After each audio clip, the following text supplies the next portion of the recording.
when you feel like you're nothing, but you wanna be something. Yeah, well, all you really need is hope. I just want you to trust me if you wanna be something. That's right. Let's go. Yeah, when you're feeling down and you're out, like you got nothing but doubt, you're alone in the crowd, just trying to figure it out. All that is cloud and this money got you feeling left out. Listen up to me now, every word that's out of my mouth. Wake up, it's me. You gonna follow your dreams, or are you just gonna be another cog in the scene? You feel the hope in this beat, yeah, the hope that you need to proceed and be exactly what you want it to be. I feel right and I'm proud, hype and I'm loud. I'ma shout all about how I feel in the now. Ain't nobody ever gonna try to change me till I'm dead, pushing up daisies. I'm alone in the crowd, I won't feel down. I got hope right now, and I know I'll be found. I don't really care just what all other haters gotta say. I know everything I do is gonna make them fade away. And when you feel like you're nothing, but you wanna be something. Yeah, well, all you really need is hope. I just want you to trust me if you wanna be something. Yeah, then all you really need is hope. Take a look in the mirror, are you seeing some fear? You hear the voice in your ear, can you start to see clear? Are the bad thoughts near? Or can you be where your feet are, when you stand right here and say no? I'm never gonna give up, I'm never gonna slow. The one that doesn't give up, never loses to a foe. The one that could show to myself I could go all the way to the top, can't stop me. I'm a soldier, always closer till it's over. Older, but I'm bolder, moving forward, bolder, never slower. Good to know ya, don't go make me drop my shoulder. You need to believe you can achieve everything that you dream. Everything that you need is in the air that you breathe. It's in the mind that you feed, it's in the time that you bleed. Every second of life is another blessing to me. And when you feel like you're nothing, but you wanna be something. Yeah, well, all you really need is hope. I just want you to trust me if you wanna be something. Let's go. It's what you need when you're down, need when you're out. It's what you need when you're sad and when you feel left out. You feel an energy drought and then creeps out, but with a little bit of hope you can figure it out. Keep your head high even when you're down inside. Through the pain you fight and through the painful nights you keep striving, keep trying, keep driving, rising, keep thriving, surviving. Nothing's in your way but yourself, don't need nobody's help. You can make it through this hell, take it one step at a time, one step as you climb. If you fail you'll be fine, get back up to the grind and never lose sight of your mission. Be driven, this life is a prison if you don't have vision. You're in it to win it, so get it, don't miss it. Your chances now, so be something somehow. Don't let yourself down.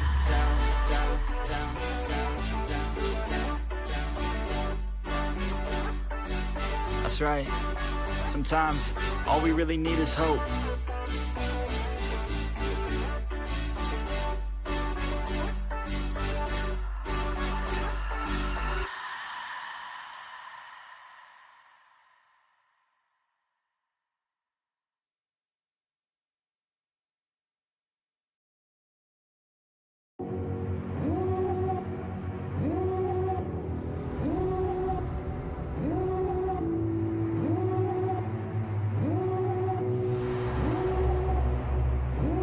Devil in a red dress, call 911, I'm a killer. You know I hate to confess. Bang bang, got my hand on the trigger. The devil in a red dress, call 911, I'm a killer. You know I hate to confess. Bang bang, got my hand, bang got my hand, call.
thing I can see is my own silhouette. I'm getting stronger, step by step. The clock is ticking, but there's no time for regrets. I've been flying from town to town, from London to Taiwan. I've been all around the globe, trying to protect your soul. We are heroes tonight. We will fly above the sky. We are heroes tonight. Yeah. We are heroes tonight. We will fly above the sky. We are heroes tonight.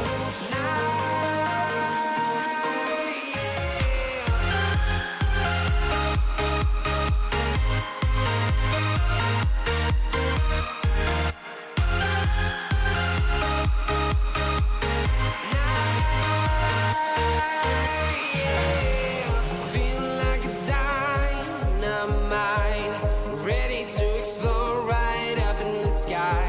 I need you to listen, I need you to hear, and don't show any fear. I've been flying from town to town, from London to Taiwan. I've been all around the globe, trying to protect your soul. We are heroes tonight. We will fly above the sky. We are heroes tonight. Yeah. We are heroes tonight. We will fly above the sky. We are heroes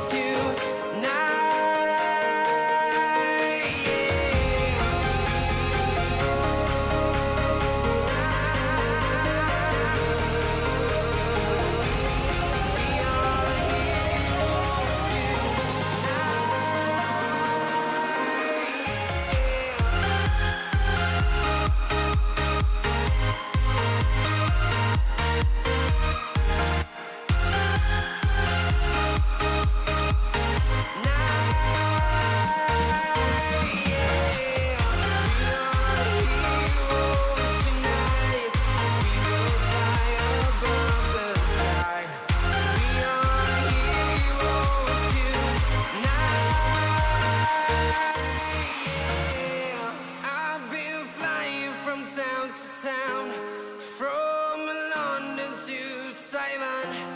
I've been all around the globe, trying to protect your soul.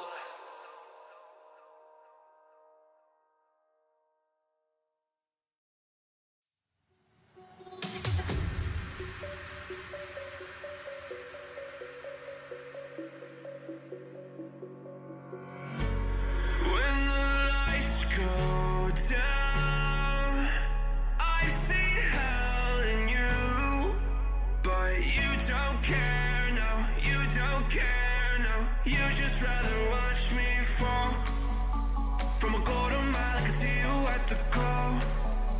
Think about it, ring won't tell you what I saw. When you break it off, you'll see who had it all. You had it all.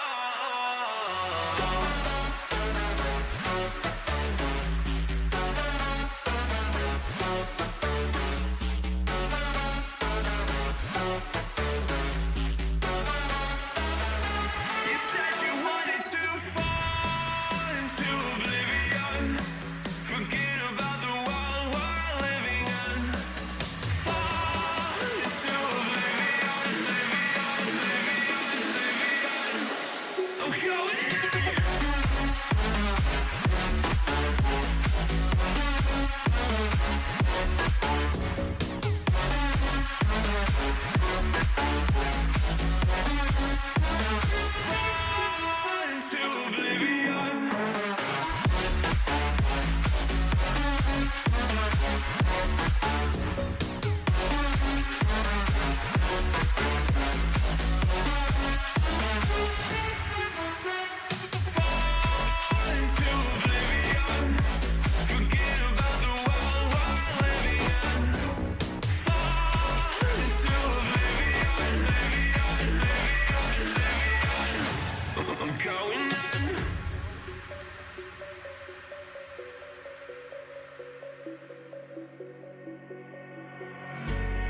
can't fall asleep when you're counting stars.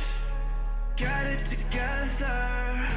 Your mind can't sleep when you let it serve. But now you wanna see me fall. From a quarter mile, I can see you at the call. Think about it, ring won't tell you what I saw. When you break it up, you'll see who had it all. You had it all.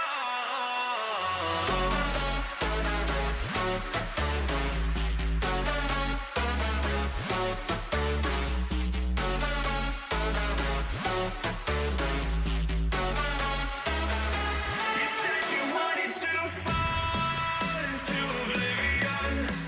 Forget about the world we're living in. Fall into oblivion, oblivion. Oh, go in.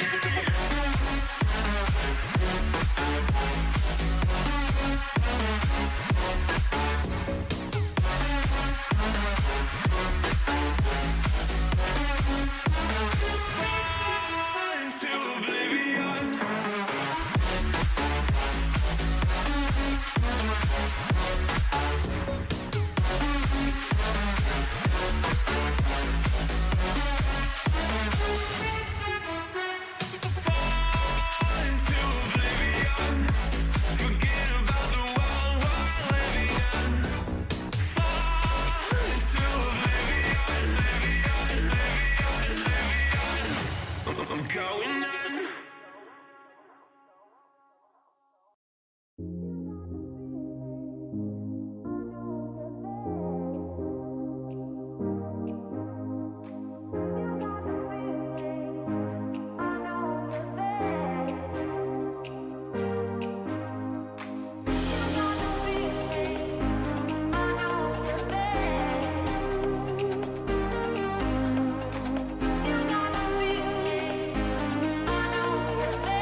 What is up, fam? What is up? How are y'all doing this fine Sunday on Father's Day? And hopefully you guys went to your fathers and said Happy Father's Day to them. Because you know what?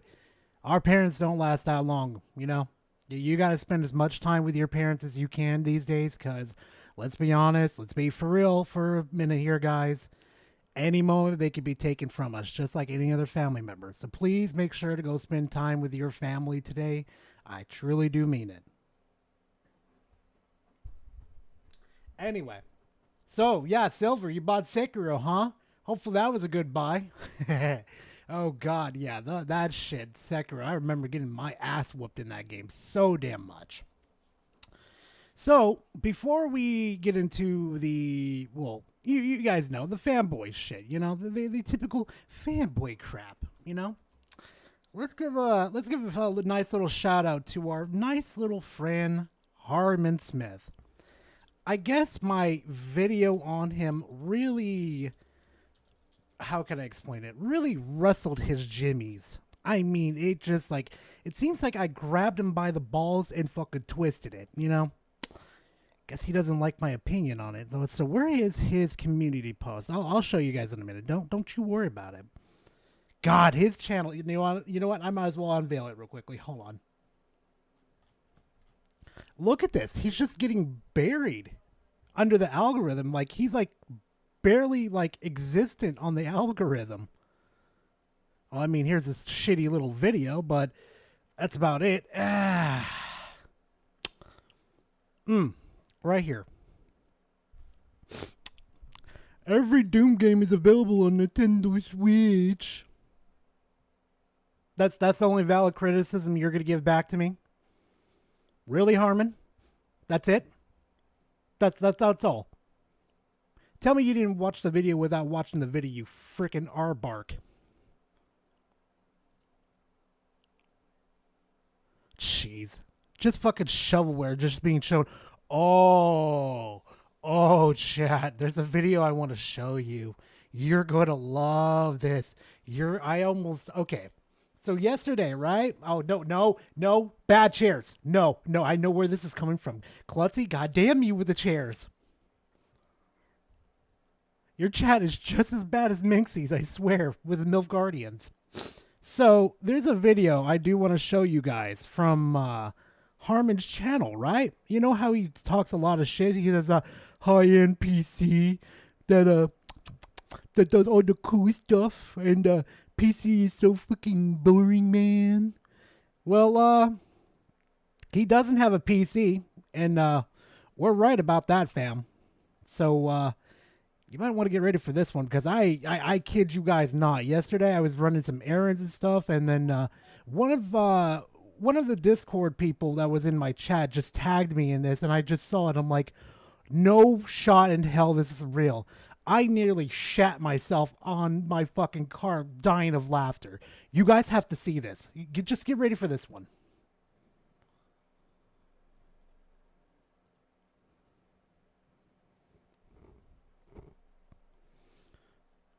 Come on. Right, I am playing some.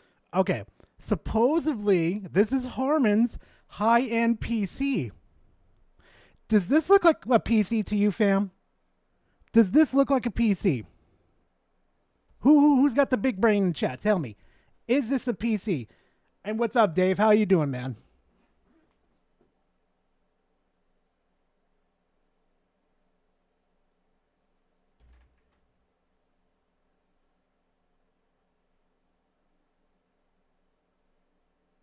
And not to mention, look at that fucking laptop, too. It's fucking dirty. Can you guys see that? I don't know if you guys can, because he's fucking stream quality. Oh, actually, it's 720. That's a shocker. But yeah, his quality is god awful. But look how dirty he is. Like, bro, get a Lysol fucking... Get some Lysol and clean up your laptop. Like, get a wipe. Excuse me.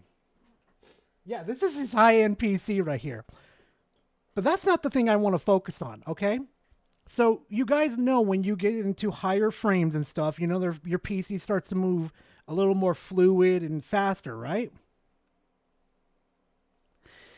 Watch. All right, I am playing Sonic Adventure 2 on my PC. I've had numerous issues, and I've had to go to great lengths to try and correct them. Among Keep this in mind. He's blaming his PC when this is a known issue to happen with the game itself. But no, it's the PC's problem. them, I had to go into my programs and make some setting adjustments. I was told this would fix the game, but what ended up happening instead.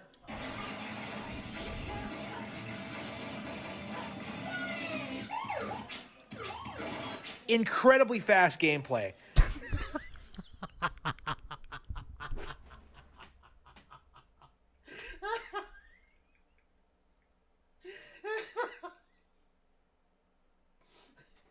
Incredibly fast gameplay.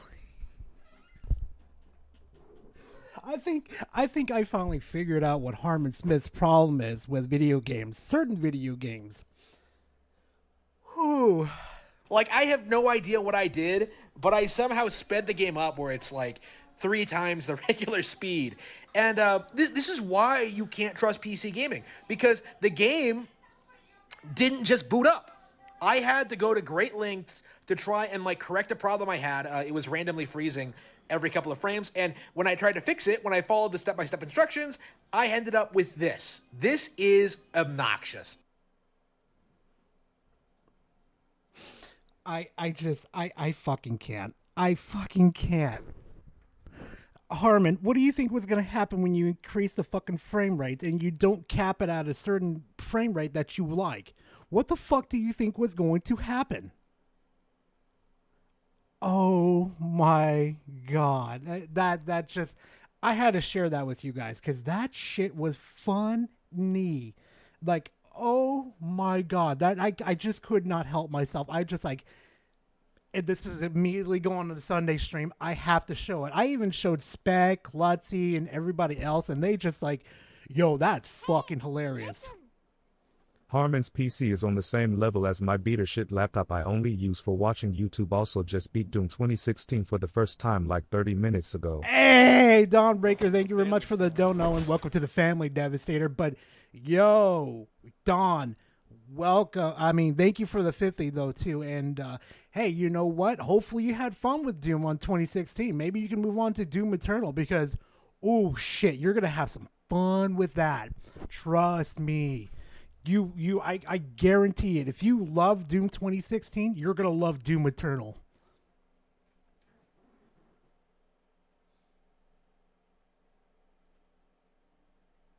I just like the next time he decides to open his fucking mouth though, saying, "No, I played on PC. I know what happened on PC." Remind him he has a shitty ass little laptop right there.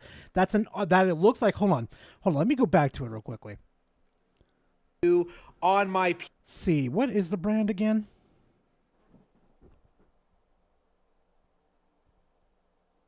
No, that not better be just a plain ass office laptop. Oh my fucking god. No, it wouldn't be because he's got Windows 11. So what type of PC does he have though? That's the great mystery right there. If anybody can fucking figure that out, I'll fucking throw you a bone.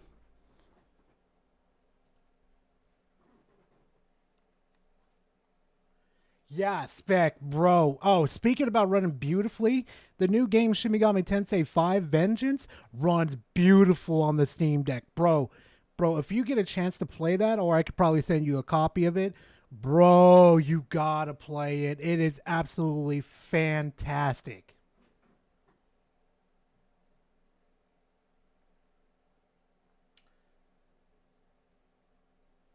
Don, I'm gonna be completely honest.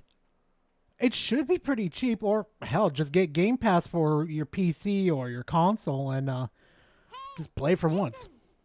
Garoa, I posted a vid covering Wukong in content id. Wait, what?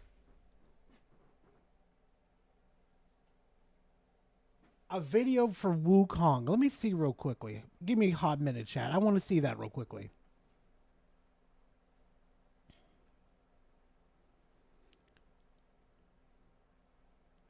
Excuse me, what? Diabetic infant decided to fucking extort the developers of nah. Let's watch this real quickly. What do you think, chat? You want to see diabetic infant fucking pull some dumb shit like this? Nah.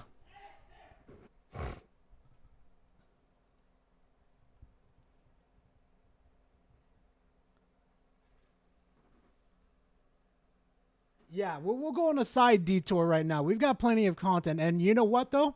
I don't know how y'all feel about this, but I'm going to put up a poll real quickly, though, too. Because a lot of people know I used to do this type of shit. But I'm going to start up a poll.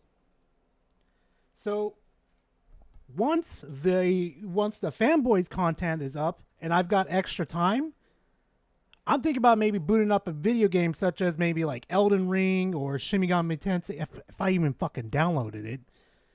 I gotta love it, fam. What do you guys think? What do you? I'll post it on here. I'll let you guys be the judge of that.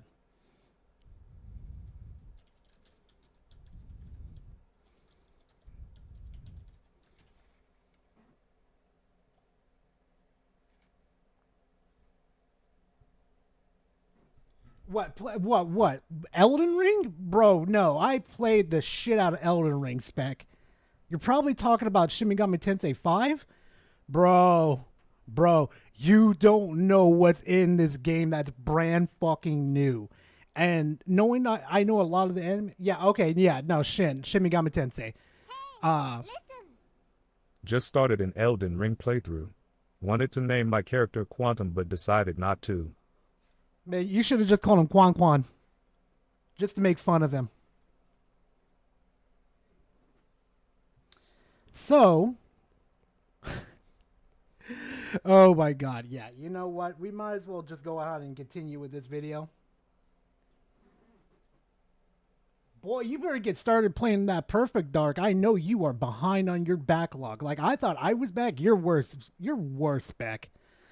All right, let's go ahead and watch this. Hey, what's up, guys? Riv here. So just when you thought the recent Gamergate-related drama was starting to run dry, we got some crazy stories to cover in this video. Beginning with Black Myth Wukong. This is a much-anticipated release for... Do I have you added on Discord or something, Benex? I'm very curious. Because if I have you added on Discord, I could send it to you. Later this summer, and it's developed by the Chinese developer Game Science. Now, recently, this development team has made a wild set of allegations where they claim that the woke consulting firm Sweet Baby Inc., in their words, attempted to extort them for $7 million worth of consulting fees, or if they don't... I'm not surprised. I wouldn't be fucking surprised if they did that. Fucking absolute scum of the earth. But you know what? I'm going to back off. It's still a rumor. We have no proof. But if it came out to be true, I wouldn't be surprised with these scumbags. Don't comply with this, face the consequences of having diversity issues in their games. This is a crazy story, and once again, Sweet Baby Inc. finds itself in the center of controversy, either due to their incompetence or their employees, or in this case, probably all the above. So who is Sweet Baby Inc. for those who are not familiar? Well, it's a woke consulting firm who promises a great deal of DEI initiatives, and they consult with various game studios, and they try to figure out how to make the game as diverse and inclusive as possible. And their track record is not very good. You can see they provided... Okay, Spec, you ain't gonna like me after this one. But I'm sorry. I didn't like Alan Wake 2's fucking story. It just...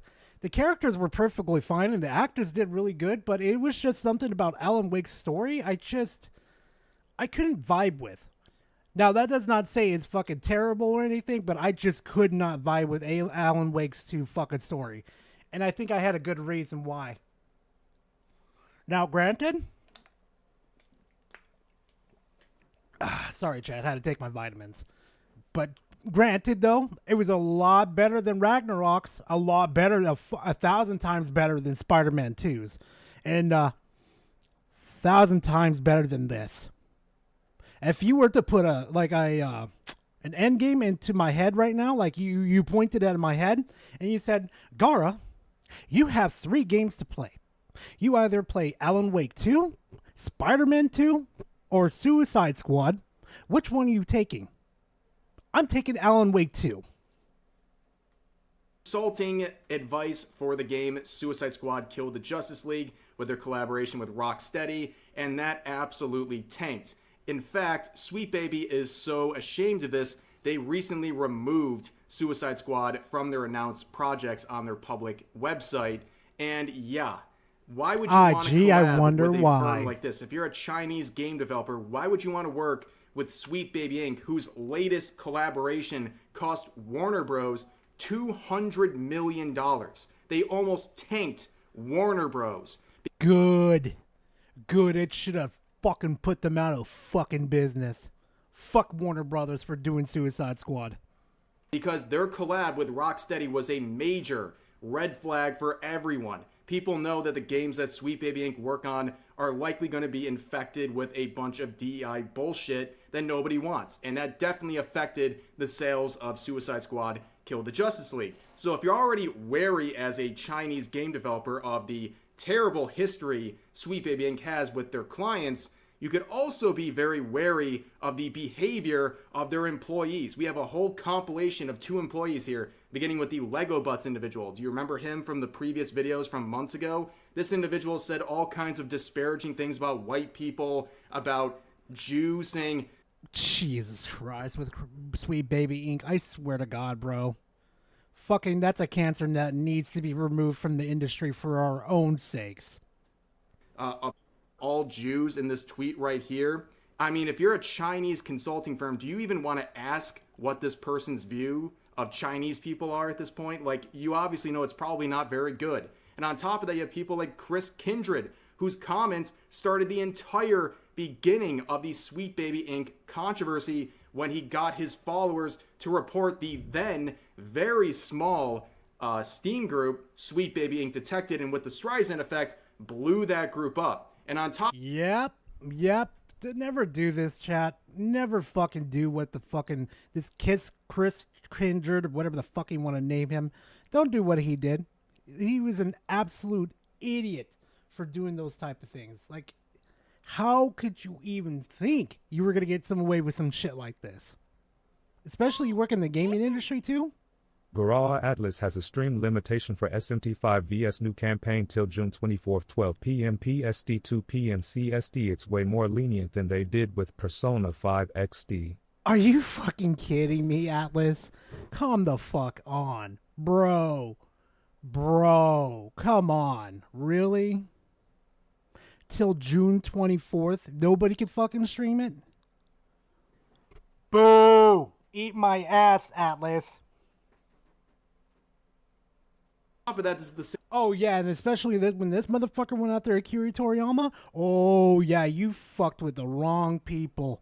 Yeah, no, your ass got torn apart. Same person who mocked Akira Toriyama after his passing. Crazy people. Why would you want to hire these people to work on your game? It seems like a very bad business decision and also a lot of headaches. And on top of that, Chris Kindred is also dealing with a current controversy involving Smash JT, the YouTuber, because allegedly Chris Kindred contacted his former employers because he didn't like being criticized in YouTube videos. Bro, I'm sorry though. Smash JT was too nice to Chris, because if I found Chris and I found out Chris did that, all right, let's make sure something real quickly. You know, YouTube's not watching. I would have hunted Chris down. I would have hunted him down and made him regret ever fucking touching the internet. That's just me. If you think that's controversial, that's fine. But you give me a fucking reason to come after you, and it's a good one. Oh, yeah, I'm gonna make sure you feel it. Yeah, that's a story for another day, but returning to Black Myth Wukong, like I said, a lot of people are looking forward to this game, and it's also followed by these claims that Sweet Baby is trying to extort them for $7 million. And this game has gotten praise from Hideo Kojima, who said this: "This title has been on my mind since I saw the first trailer about 3 years ago. Black Myth Wukong, its original look, design, coloring, effects, and presentation have an outstanding sense of style that sets it apart from other games. I have also been eagerly following Game Science, the development team. Finally, its release has been confirmed. The theme of Monkey King Sun Wukong is also familiar for my generation. I'm looking forward to it." So, You know what's even funnier though, chat? Because the what was it? The Chinese mythology. Technically, I am a monkey. And you know what? Before I found all that, my favorite freaking mythological god was Sun Wukong. I don't understand why. I never understood why at all, but I love the character. I just love Sun Wukong. And for some odd weird reason, it just happens that I'm a monkey in my zodiac. I don't know. I'm fucking weird. So that's very high praise from someone like Hideo Kojima, not only for the game, but the team developing it. That's high praise. But people in the comments were leaving. Garus, yes, I have. Believe it or not, I have. I'm just finishing up, what is it, the 5 elements of the Fog Hill. That 5 elements of the Fog Hill, holy shit, those people need a raise. Rude replies like this, saying, "Seeing you promoting and praising a game studio with such a fervent history of sexism and hatred is really disappointing to me."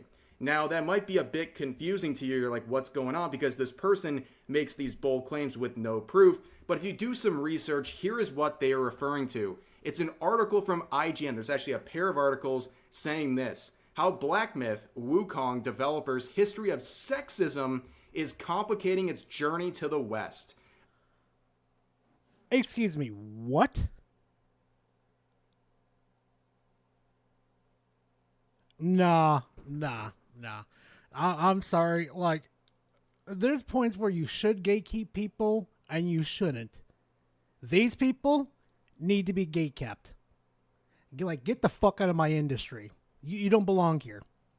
What kind of sexism are we talking about here? Well, their evidence is basically some possible innuendos around the office in terms of jokes and innuendos in the game, which they then say, well, this might be proof of a culture of ingrained sexism in game science. So that might be proof, even though you haven't verified them?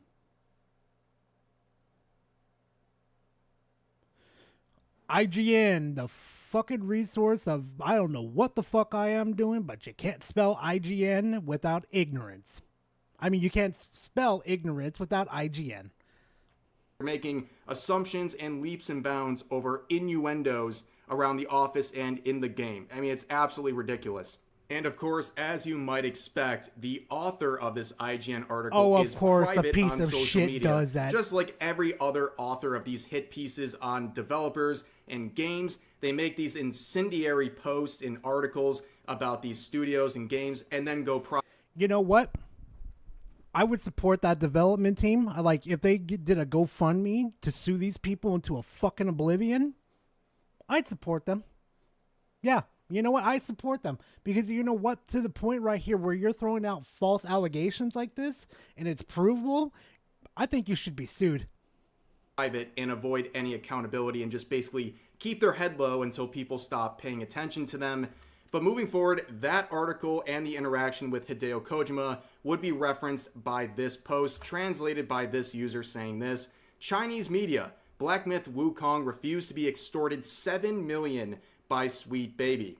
The reason why the team behind Black Myth Wukong has been subjected to persistent sexist attacks and slander since their first promotional video is because they have consistently refused political correctness guidance and rejected the extortionate guidance fees of millions of dollars demanded by these political correctness teams. Actually, I tell them to go shove it up their ass too. Such teams are quite common in Europe and America. They interfere with works like Assassin's Creed, Dying Light 2, Stay Human, and God of War. Really? Dying Light 2? Jesus Christ.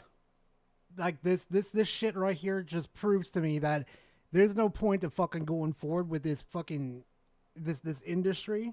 You might as well return to fucking retro. That's it. By pushing for politically correct female protagonists, these changes are the direct result of the interference and guidance of such teams. Game science teams refuse to communicate with these groups and reject their interference. Most importantly, they refuse to pay the exorbitant $7 million in guidance fees. This is the direct reason why they are being attacked. Wait a fucking minute. So let me get this right. They were going to be, they wanted the developers to pay $7 million in guidance fees on how to... I would have told them to go fuck themselves. Go over your little reading rainbow and proceed to go fuck yourself. Okay? Go find your color, proceed to shove it up your ass, and go fuck yourself. Slandered. Some justifications are based on the team's lack of diversity or representation, which doesn't align with the political correctness standards. A typical example is an article by a major IGN writer criticizing Hogwarts Legacy and refusing to evaluate or promote it due to its alleged lack of political correctness. Very, very based if true. This is the opinion of these developers over at Game Science. They sound like they're cooking. And on top of that, if the like this is exactly what I'm talking about. It's okay to have some woke elements in your game. It's perfectly fine. But when you go this far to force it into media like this shit, especially like the Star Wars movies and shit from what I've seen, yeah, mind you, that not CPO, Jesus Christ, I forgot the name of the fucking robot already. God damn it. They said one of their interviews that it was lesbian and shit. I just sat there like, no, I'm done. No, fuck this shit. These allegations are true. Sweet Baby has gone into another level. Hopefully you're doing good, EC. I'm doing pretty good myself. Force these companies, including Chinese companies. Yes, R2-D2. Now I fucking remember. Bro, I remember that fucking interview where they said R2-D2 is now lesbian. A fucking robot that doesn't have a gender at all. You're going to label it as a lesbian.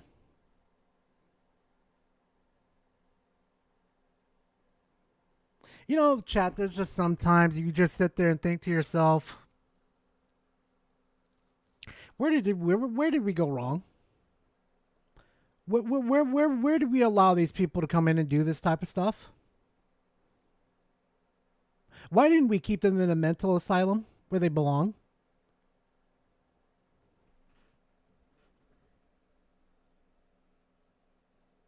Into giving them millions of dollars to inject their DEI initiatives through their woke consulting, and at the cost of what? Potential sales, because they are a blight on the scene.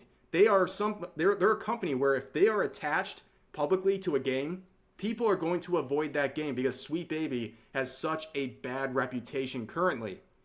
And also this idea that they might extort someone for money or put pressure on someone to hire their consulting firm, that is not as crazy as it sounds. Of course, like I said, these are allegations, but Sweet Baby has a history of this sort of thing. And it goes back to the CEO of Sweet Baby Inc., Kim Belair, because in the past, only range bitch. Yeah, all the fucking shit you said on your little Twitter, now you gotta hide like a little bitch. Shocker. A few years ago, she has made very similar claims and suggestions to other people in the industry that they should put a ton of pressure on these companies to hire them under the threat of cancel culture and what might happen to them if they don't comply with DEI initiatives. If you're a creative working in AAA, which I did for many, many years, put this stuff up to your higher-ups. And if they don't see the value in what you're asking for when you ask for consultants, when you ask for research, go have a coffee with your marketing team and just terrify them with the possibility of what's going to happen if they don't give you what you want. Seeing that, I think a lot of people can understand. Oh, yeah, no, I saw that, Judge. I saw what happened. That's why I fucking wear a fucking shock absorbent armor chest, you know? To where I can, if I fall off of anything, that thing's gonna absorb the blow because I ain't having that happen to me. Hell no. And at least where the basis of these claims could be coming from, it's not exactly out of character for Sweet Baby to be doing this sort of pressure guidance where they're trying to force people to hire them under the threat of some greater cancel culture threat. But anyways, Black Myth Wukong, there is a lot of hype around this game, and it's set to release in August of this year. And a lot of people are praising not only the game and some of the promotional trailers for it, but also just the development team, who seems to be actively against cancel culture, political correctness, what have you. And guess what? That's what gamers want. They don't want Sweet Baby. They don't want DEI. They want good games and developers who reject that nonsense. It goes a long way. I am glad that a studio can recognize that their potential customer base is catering towards what they're offering. Not Garus? Yeah, no, trust me, your fucking shit would crash fucking hard. I mean, a lot of people said, "Oh, Disney can't crash. They're gonna go ahead and do whatever they are right now." But yeah, look at Disney now. Shadow of a former self, a big, huge company under multiple scrutiny. Yeah, no, I don't think Disney's gonna recover from this unless they stop doing the woke shit. But Disney has its head so far up its ass, it's not gonna do it. So. Not what Sweet Baby's offering, not what DI initiatives are offering, what gamers actually want, to get this political correctness out of the gaming sphere entirely. And for Sweet Baby Inc., they just can't avoid controversy, and it's all self-inflicted at this point. It's all their own actions, whether it's as a company or through its employees. When it comes to the consulting they give various studios, they flop, like Suicide Squad killed the Justice League. That was a major, major flop. And they openly were promoting themselves as the consulting firm responsible for working with Rocksteady in the production of that game. Fuck Sweet Baby Inc. That's all I'm going to say. All right, back to the fanboy shit. So, chat. So, I don't know if you guys remember that community post I made about maybe Halo coming to PlayStation. Well, this just happened to pop up into my feed. And I was just like, you know, I'll watch a little bit of it, and I think I'll save it for Sunday. Because this one's going to be interesting. Let's go ahead and do it. What's up, guys? Kyle got back in their video, and today I want to talk about Halo there. Will never go to PlayStation. Reason why. Please tell me why. Halo's never going to PlayStation there. Is because... Microsoft actually owns the full IP of Halo. That's your reason why. That's your reason why it's never going to PlayStation.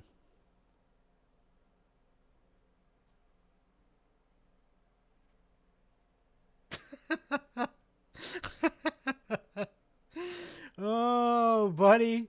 Oh, buddy, you have no idea what the fuck you're talking about, or even pay attention to the fucking market right now.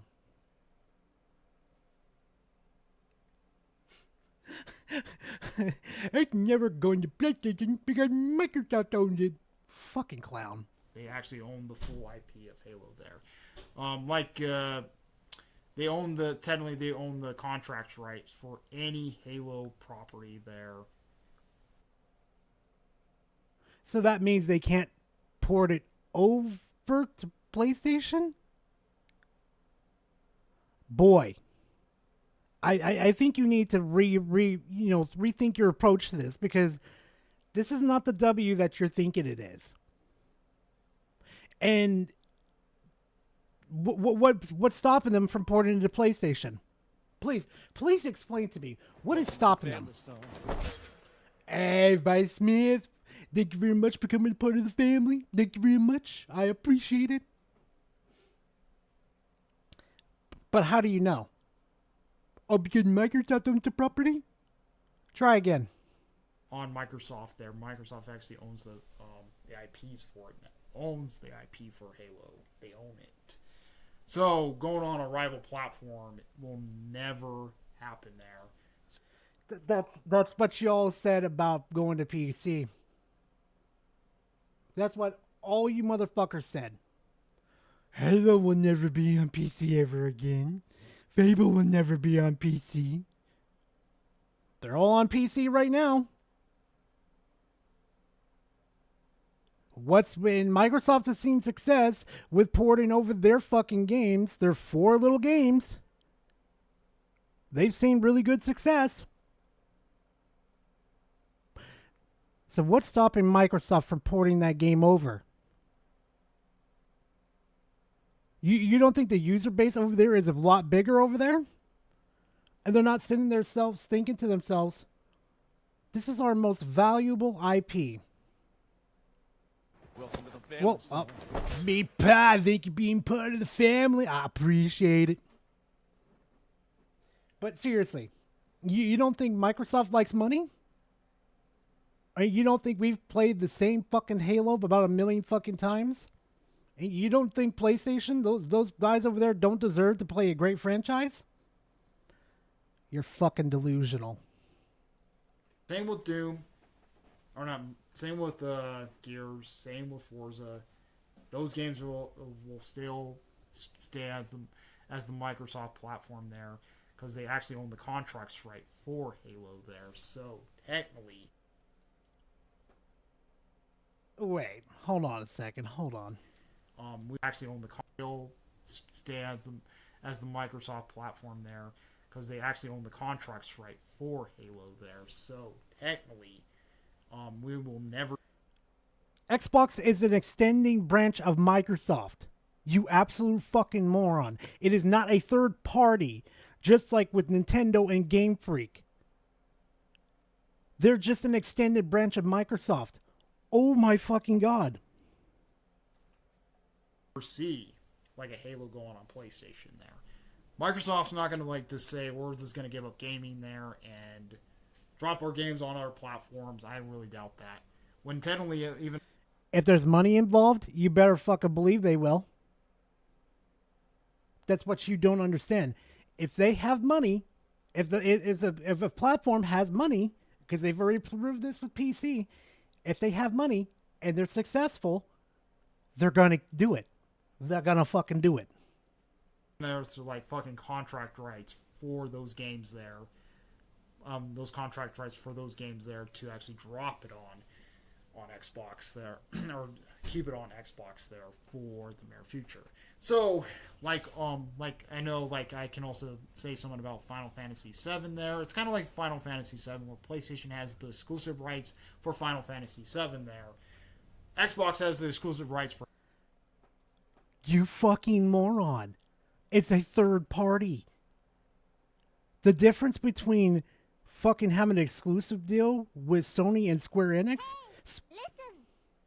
Garage Sea of Thieves lost 58% of PlayStation player base within a month. PlayStation owners don't want to play games, they just want play Twitter XD.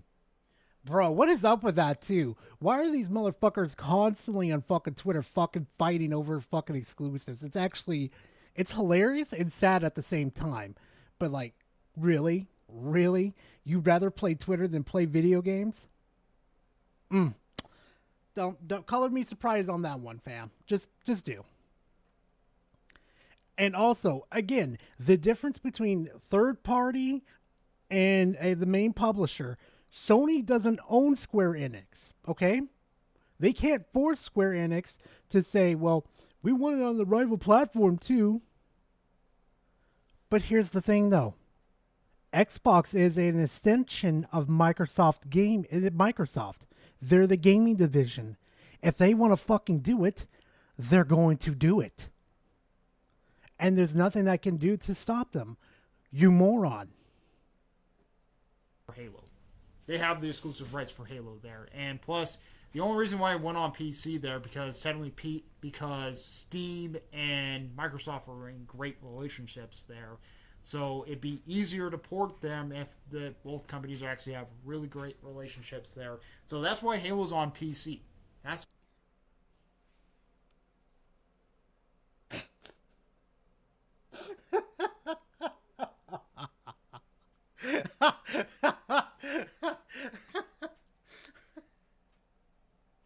They don't give a fuck. Okay? They don't give a fuck if they have a good relationship or not. They're only interested in money. Both parties knew that they can make money off of this, so they said, fuck it, we're going to do it this way. Holy fuck, where did Hillbilly fucking Box come over here from? The only reason why Halo's on PC there because Microsoft and Steam actually have really good relationships there.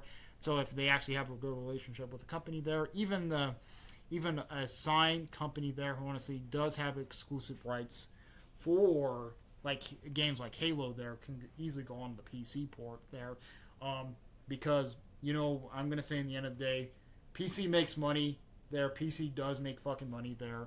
So it makes sense to put all their games on to PC there. It makes a lot more sense there because the PC community is actually fucking growing compared to the console community.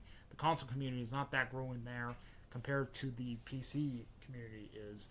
So putting all their games there, they're seeing that bag there. Microsoft's seeing that bag. They're like, you know what? Let's put all our games. Then what the fuck do you think they're doing with PlayStation right now? They see the PlayStation fan base has been buying up their fucking games over there too. Have we seen the hard numbers over there? No, but I've been seeing them topping charts with the Xbox games. What do you think's gonna happen when Halo gets ported over there? If this rumor is true, tell me. I'm very curious. Games on PC, day and date on PC there. And it will actually work. So technically that's what it is there, and it's actually working. It's actually working for Microsoft there because they're actually gaining the PC players money, or they're getting that PC money there. From Sherlock from Holmes. The PC players, and they're also getting the Xbox players from the Halo games there, from the Halo games.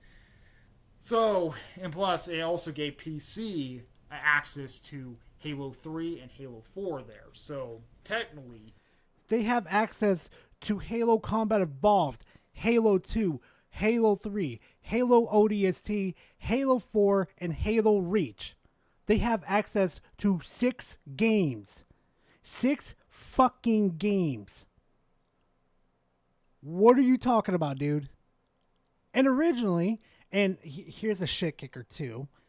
Originally, it was on PC anyway.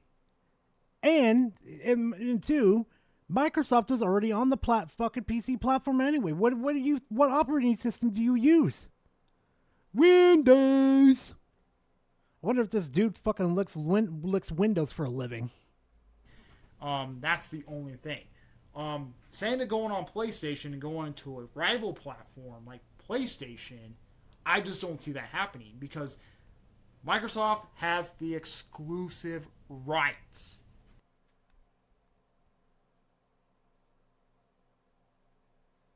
Tell me you know nothing about this industry without telling me you know nothing about this industry.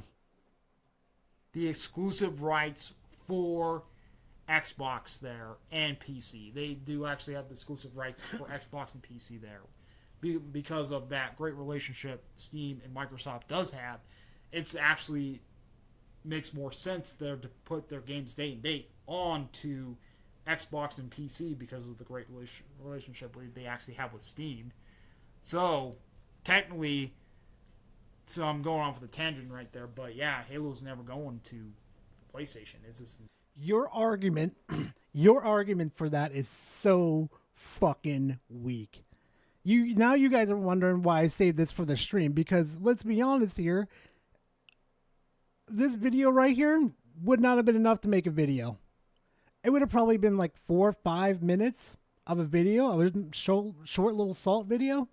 Would not have been worth my time to make. Nah. Never going to go to PlayStation there. And where's they can keep wishing, these PlayStation fanboys can keep wishing there, but you're never going to get it on PlayStation. Bad Grizzly. You will never get it on PlayStation. It's it's a full exclusive on Xbox there. It's a full exclusive? And you say never and never? It's never going to happen? Are you sure about that? Are you sure? Please Please, Microsoft, port it over the PlayStation because I want to see the fucking fanboys and all general on all the consoles absolutely freak out over this, and I will fucking make a video. I will fucking make a video. Full exclusive on Xbox there. Only reason why everyone on PC Bad Grizzly. PC actually has the money there and has the bag there to actually put it on PC. And plus, it'd be great to actually put those games on PC there for put those Xbox games on PC. Even if they have PC, put it on PC because PC it's a full exclusive on Xbox there. Only reason why everyone on PC because PC actually has the money there and has the bag there to actually put it on PC. And plus, it'd be great to actually put those games on PC there for put those Xbox games on PC, even if they have them day and date on PC, because that's where the relationship's at for Microsoft there. You moron. You don't think they would make more money on PlayStation 2? Come on. Come on. Really? You don't think they would do it? I know for a fact they would do it. Because they're hungry for that money. And I actually like the idea of games going over to PC. But going to a different platform there, even I know there's only 4 games Xbox released on those platforms there. Only 4 games that Microsoft released there. Those are the only 4 games PlayStation and Nintendo Switch are going to get. Those are the only 4 games PlayStation and Nintendo are going to get. Because we ever heard of an announcement yet? We ever heard of an announcement saying about like minus like Bethesda and Activision? Minus Bethesda and Activision there. We ever heard about any other Xbox games were exclusive to the Xbox platform there? Minus Activision and Bethesda there? Minus those 2 companies there? What actually it is there. So Halo there will never come. And Microsoft, please do it. Please do it. Because you're going to set the internet on fucking fire. The whole fucking internet is going to lose their fucking minds. Just picture that for a second, fam. Just watch them lose their fucking minds over the fact that Halo Combat Evolved, if I was me, I would be porting off the Master Chief Collection. They would lose their fucking minds. The Xbots would lose their fucking minds. The ponies would just be fucking frothing at the fucking mouth trying to compare a better game coming to the PlayStation this year. The content would just be there. It would just be overloading. Garage, imagine if Bloodborne goes PC and Xbox XD. You know how funny that would be? You know how fucking salty the fucking Sony ponies would be? They would lose their fucking minds over that little fact that they lost one of their last, maybe their last good exclusives, in my opinion, to a console, their rival console, and to PC. I would make the fucking joke. The whole slate. We got the whole slate. We slaying over here, man. We got the slate.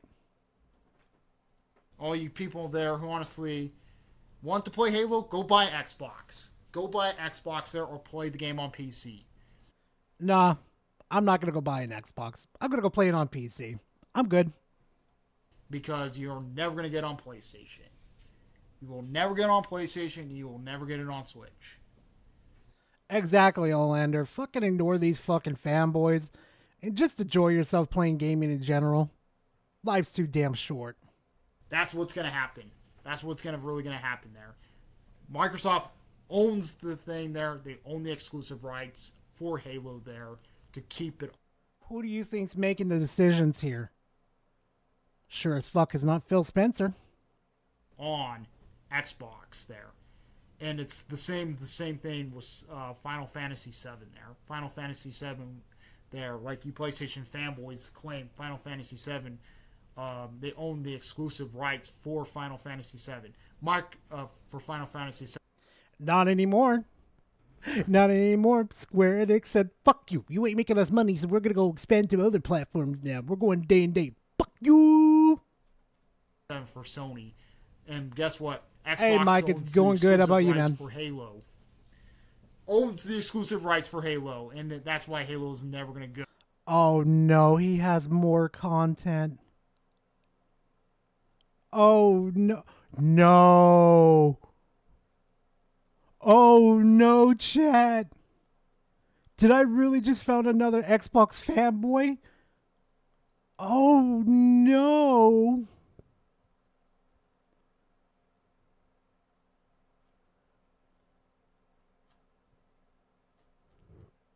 Oh no, I think I found another Xbox fanboy. How the fuck do I keep doing this, chat?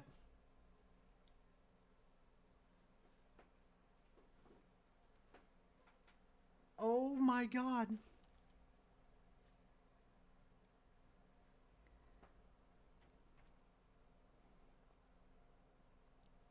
I I have no comment.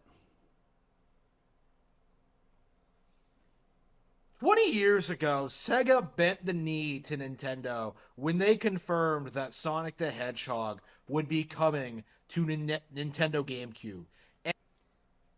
I really wouldn't call that bending the knee. I say that's more of expanding and keeping my business alive, a lot more flourishing. But hey, go ahead, Harmon. Do what you want to do. And now, today, Sony has confirmed the same thing. Horizon Lego, a PlayStation IP, is coming out on Nintendo consoles. Harmon. Hey, buddy. I want to let you know something real quickly. You know, fucking PlayStation followed right behind Xbox, right? You know Nintendo's slowly falling behind too, right? I know Nintendo's very slow. Especially they like to have restrictions on game, like they used to have restrictions on gameplay to where you could release it and you must be part of their network, but they soon got rid of that. Xbox and PlayStation used to do that, but they got rid of it. Now, like games like Shin Megami Tensei and Octo Traveler came to PC and Xbox and PlayStation. I think Nintendo's starting to get a little more comfortable with having exclusives come over. Now, maybe another 10 years before we see a full, maybe convergence over, not day and date, but them allowing to port more games over. Maybe not like Pokemon or Mario, but some of their off-brands like maybe Metroid. Yeah. I'm going with a 10-year span. Wow, who could have possibly seen this coming? Who could have possibly foreseen that Sony releasing their games on PC would be the beginning of the end? That it wouldn't lead to a... No.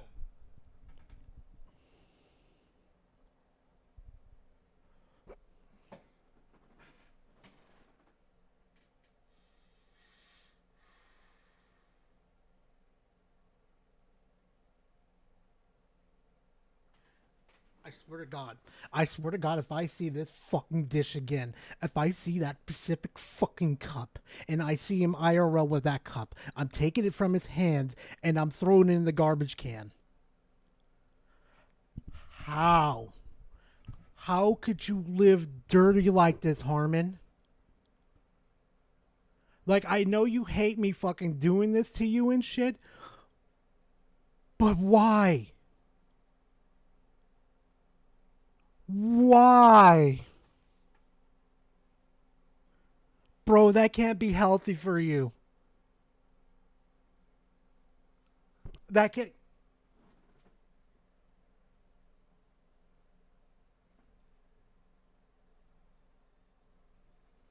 Bro, that can't be healthy for you.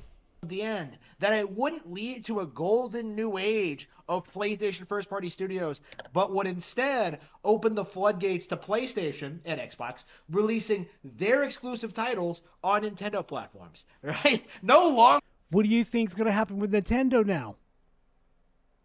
What do you think's going to happen? If Halo gets ported over to PlayStation, that's the beginning of exclusive, not the beginning, but a progressive step to exclusives dying. And oh, it's going to be so fantastic when it happens too. Mike, I that's what I wanted to know too, Mike. Is this dishwasher broken or something? Is he allergic to soap? Probably, because he keeps scratching himself every fucking 2 minutes in his videos. Can we pretend that Nintendo is behind the console space? That their consoles can't run the same games the other platforms can run? Because hey Harmon, take a guess why Street Fighter 6 isn't on the Switch. Take a guess why it took so long for Hogwarts Legacy to come to your Switch. Like 9 months later. Take a wild... Welcome to the family, son. Hey, welcome to the family. Welcome to the family, KJ. Thank you very much. I appreciate it, but welcome to the family, fam.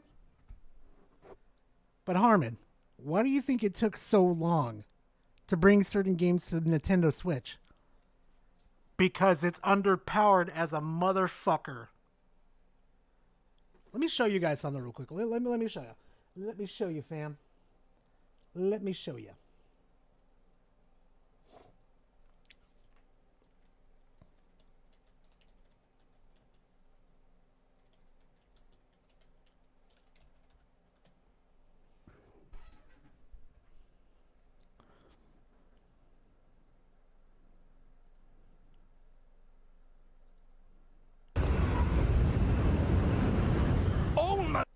Leading.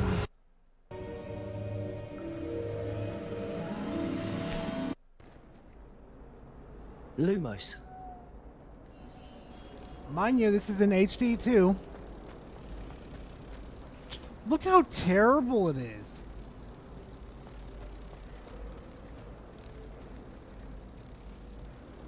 Look how terribly bland it is. Ha!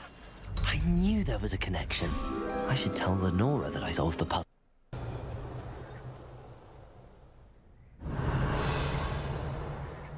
I mean, granted, the developers did a really good job bringing out the fucking how lively and pop it was, but holy fuck. It looks terrible. Now, I want to see some combat in this one. Hold on. Oh, that's enough. I'm too tired for your story. Also require Mallow, sweet. I must be getting close. What the fuck was that? Hold on. Hold on a minute. No. I just saw that. Speed. Activity. Good God, they look fucking terrible. Like I know, I know graphics aren't everything and shit, but you deserve to treat yourself a little bit better than playing this game on the Nintendo Switch. Holy fuck. Oh wait, you know what? Let's do Mortal Kombat again. Let's see how Mortal Kombat 1 was on the Nintendo Switch on launch.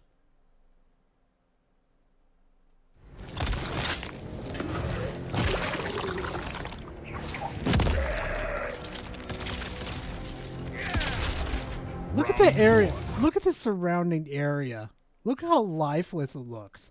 Fight.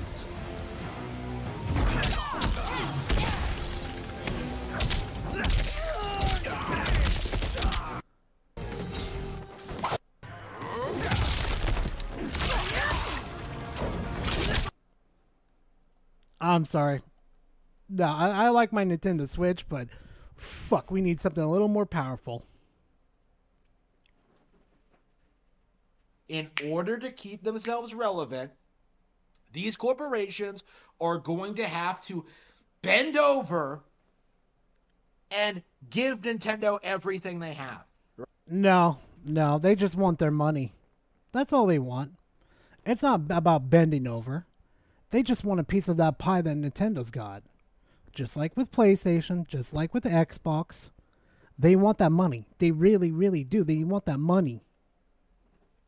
Right? That is the situation right now. is that after 25 years of this nonsense, of Squaresoft backstabbing Nintendo, to Sega refusing to port all of their games to Nintendo consoles, to like Western third parties making up excuses, from like the HD era where they ignored the most popular platforms being the Wii and the DS, their attempts at subverting the Wii U, like all of it has led up to this, right? A complete Nintendo monopoly in the gaming industry. You do realize the federal courts, or not the federal courts, Jesus Christ. The United States will not allow that, right? For monopolizing. Plus, do you even know what that fucking means? Just because they're allowing other games on different platforms, that doesn't mean that they're fucking monopolizing. They would have to physically buy them up in order to be in the monopolization. Holy fuck, this dude writes books for a living? Well, not for a living, but for fun?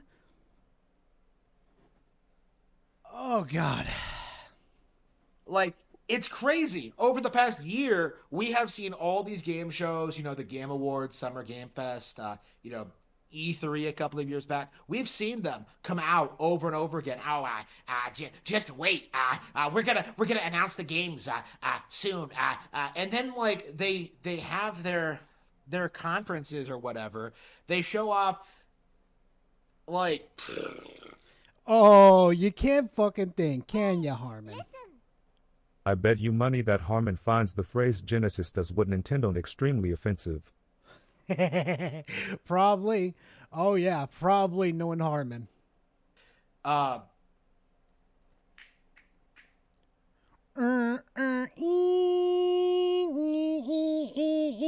We having performance problems, Harmon? Or are we having trouble believing our own bullshit? Which one do you think it is, chat?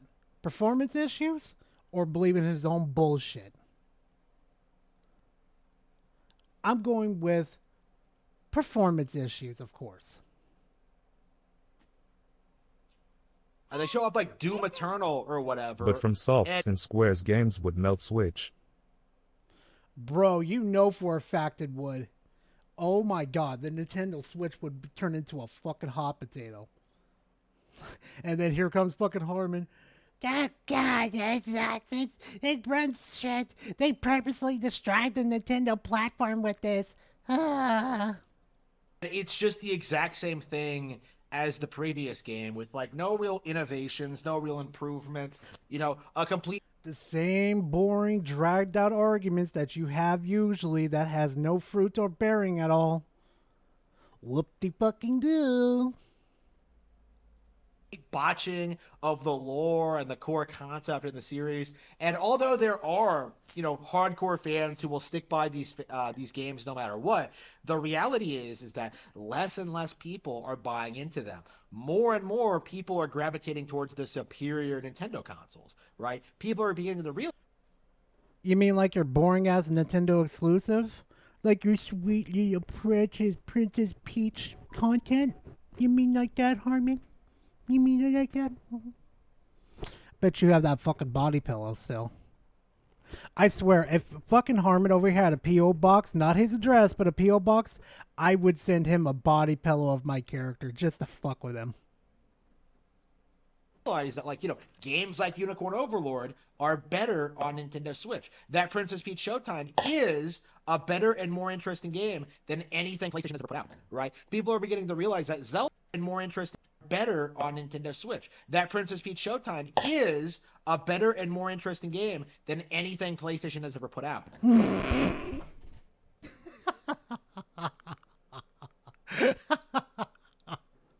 I'd rather play New Horizon than play your shitty little Peach game. Your little precious little Nintendo game. At least I would get more value out of New Horizon than Peach. Because God knows that game looks and plays absolutely horrible. Like, really? No. You know what? I think I know what Harmon's problem is. It's not about the Nintendo exclusives. It's not about the... What was it? It's not because it's a new shiny toy. It's because he has a problem with getting good. You guys notice something? All these big games like Baldur's Gate 3, Elden Ring, Doom. You see a little pattern going on here? Power World. You see a little pattern going on here? They all have a little above difficulty of doing certain things that, that do a little bit better than certain exclusives that are by the Nintendo Switch platform. I don't think it's an exclusive problem anymore. I think it's a get fucking good. Right? People are beginning to realize that Zelda is the best open world franchise in the industry right now. People see the value in 2D Mario. Devastator, what the fuck are you doing? Like, I know I got a little surprise for Alex coming soon, but what the fuck are you doing, dude? Boyo. And the regular Pokemon releases. Come on. And the regular Pokemon releases, right? People are beginning to realize that Animal Crossing and Mario Kart are two of the biggest IPs on the planet.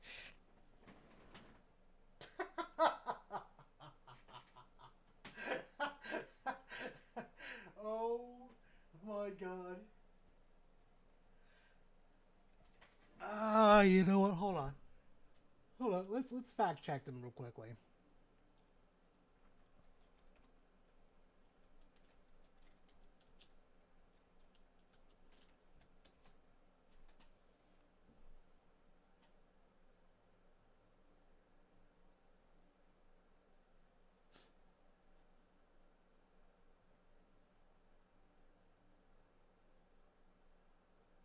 Trying to find the most recent one. Here we go.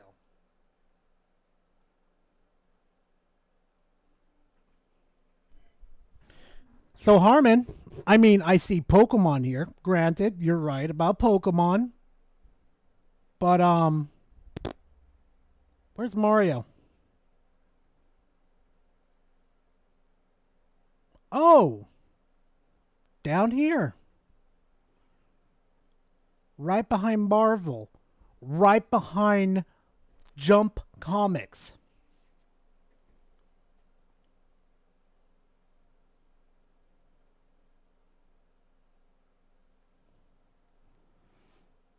Hey, Gundam's doing pretty fucking damn. It's rivaling fucking Dragon Ball Z. God damn. I'm kind of surprised at that. But yeah, Harmon, Mario's down here, buddy.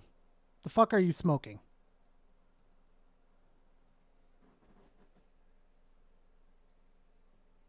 And no matter how much you seethe and cope and whine, GTA 6 is going to save the PS5. Wait. You were looking for Transformers? Hold on. Let me see where Transformer is.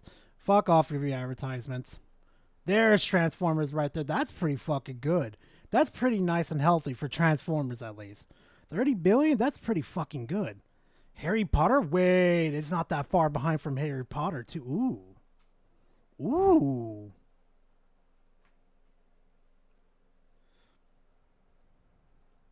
The reality Hold on.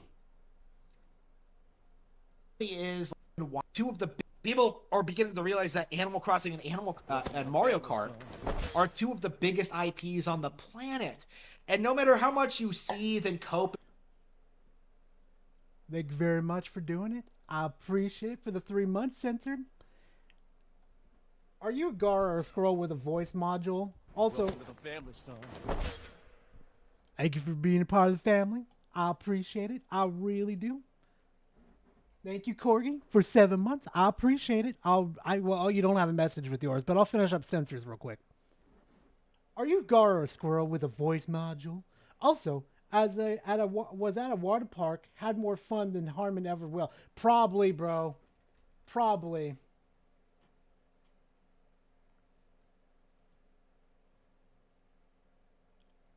But bro, Jesus Christ. Oh, Harmon, you are a fucking idiot, bro.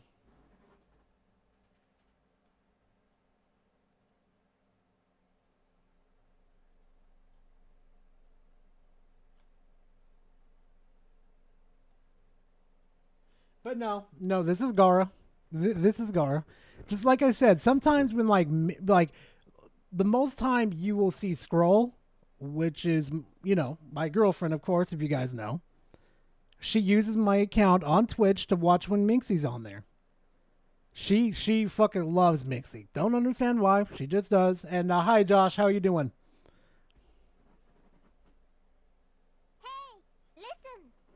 He is a horrible content creator. Uck. Oh yeah, no. Harmon is? Yeah, absolutely. 110%. Like, I'm surprised he even made it to 1,000 subscribers at this point. But then again, it's people keeping track of him. Whine, GTA 6 is going to save the PS5. The reality is, like, the writing has been on the wall for a long time. PlayStation and Xbox cannot compete with what Nintendo is doing. They have the best developers. They have the best... They have the best developers. Oh my fucking god. No, they don't. They don't have ID Software. They don't have some From Software. Because you know what, Harmon? You like to talk a lot more about those developers versus Nintendo's developers. Try again. Hardware. They have like the most technical know-how and the greatest talent in the industry. The best technical know-how. Oh, buddy. Oh, buddy. Oh, buddy. Buddy.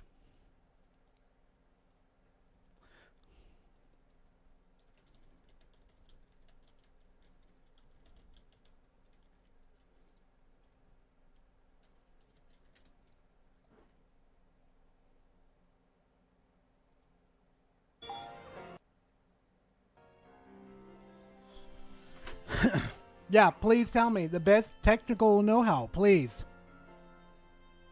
Come on, chat. They're the absolute best. Nintendo has the absolute best, right?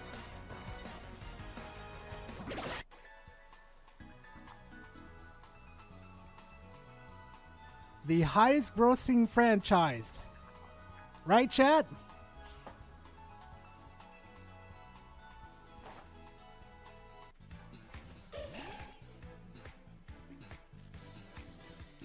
Oh my god, that is so fucking true, Don.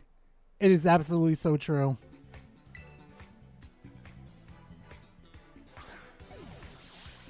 Look, they can't even fucking scale it right. How the fuck did you get on top of there?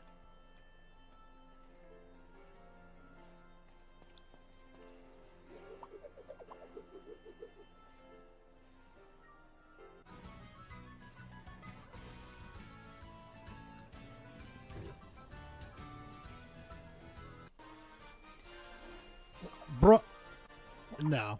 Yeah, they have the best developers ever. Yeah, what the fuck ever, Harmon. Like, there is nothing that anyone could possibly do to stop what's coming, right? A complete Nintendo domination of the gaming industry. And this incident, oh, complete and utter domination? Well, maybe they should start porting their games over to other consoles then.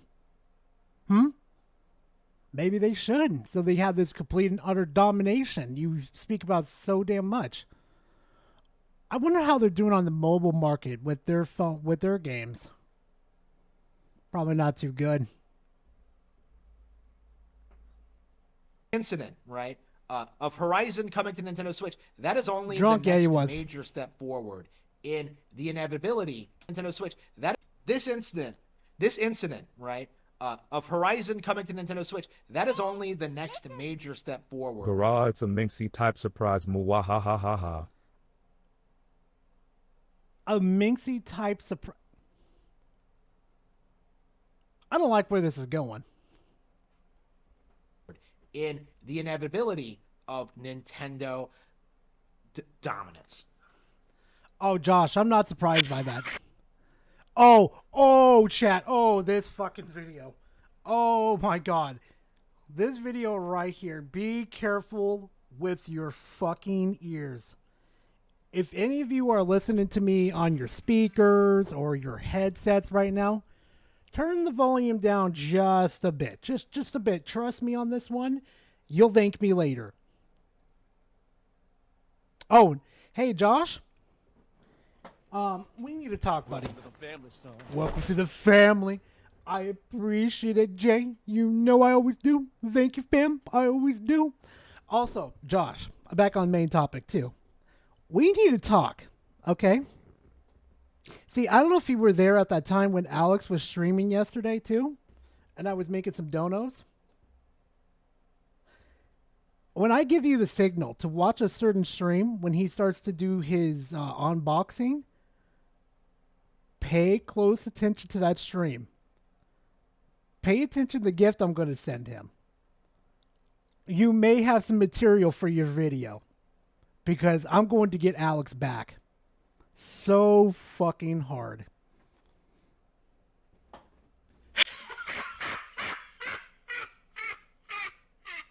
Oh no, please come to my show, Nintendo, please. I know I shafted you during the Game Awards. I know I've spent years and years ignoring all your great products. Ignoring their great products. Okay, Harmon, let's keep smoking. All your great software, all your amazing hardware. Oh no. Josh, no, it's not. No. Oh no, it's Chief, no, it's not an Xbox. No. It's something right up Alex's avenue, what he likes. But I'm just very curious how he's going to react to it. Because I know the Goon Gang and how the Goon Gang reacts to certain things. So I can't wait to see how he reacts to this. But please, come to the Summer Game Show. I'm sick of only being talked about during Game Award season, and even then, only because of the Game of the Year award. What? No, I'm not sending a chair, Josh. I'm not. Trust me, I'm not. And even then, only because of the Game of the Year award. Harmon. Nintendo hasn't been a part of any fucking Game Fest. They haven't even been part of with E3 for years. So, I mean, let's be honest here for a second. It has been a light year for games. Not much has happened. But, I mean, Jeff's going to do perfectly fine. He's just hoping that they come over. Because, you know, Nintendo likes to clue themselves from everybody, but that's Nintendo. Also, too, for the love of fuck, Harmon, for the love of fuck, can you please calm down? It sounds like you're getting violated. And I'm not saying it's like the good kind. It sounds like, oh no, Alex got his hands on you and... Well, let's just say you could pretty much fill in the blanks from there. What a complete joke. How embarrassing. It looks like Jeff is starting to regret what he pulled with 2023's Game Awards show. You're still fucking salty about it. You're still salty.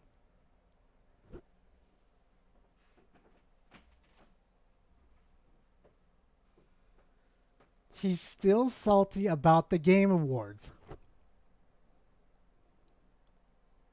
Well, I mean, once you got the basic bitch out of you, I mean, you could see how great those games are, but I mean, sorry, Harmon, you're still basic. Where, of course, all these great Nintendo games were ignored in favor of pushing Baldur's Gate 3. Right, yeah, let's give every award to Baldur's Gate 3 and Alan Snooze 2, and just... Hold on a second, nah, because I know, what was it? What was it? Game Awards 2023 winners.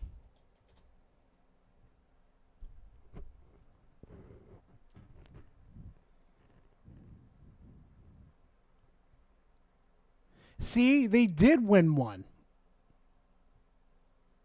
How did they ignore them again? Pikmin 4 won.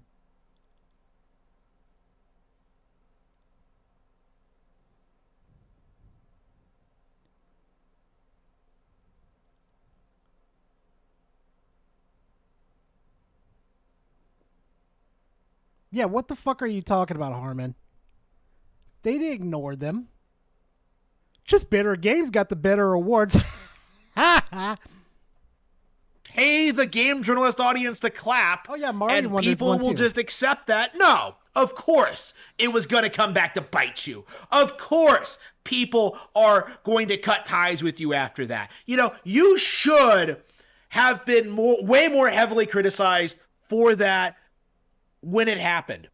But it does seem like the times are changing, right? In that brief period of time between the death of E3 and whatever this is, you know, Jeff really managed to sell the Game Awards as a serious gaming event where people can actually see exciting upcoming content, right? He tried to bill it as an next E3. He tried to bill it as a celebration of gaming, but I bet you're one of those fucking idiots that believed him that he was going to make the next E3. I'll bet you anything. No, once a corpo dog, always a fucking corpo dog.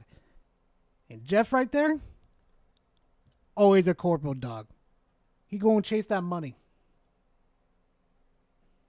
You know, after Elden Ring, after Baldur's Gate 3, after It Takes Two... No, David said it, probably not. Probably fucking not. And it was probably wise. Nintendo was like, go fuck yourself. You're going to charge us per minute just to show games? Fuck that, bro. Welcome to the family, Black Cobra. Thank you very much. Mm-hmm. Probably going to clip that now, knowing his ass. I don't think anybody cares anymore, okay? That is my big thing about... Wait, what? Harmon hated the Empire Strikes Back?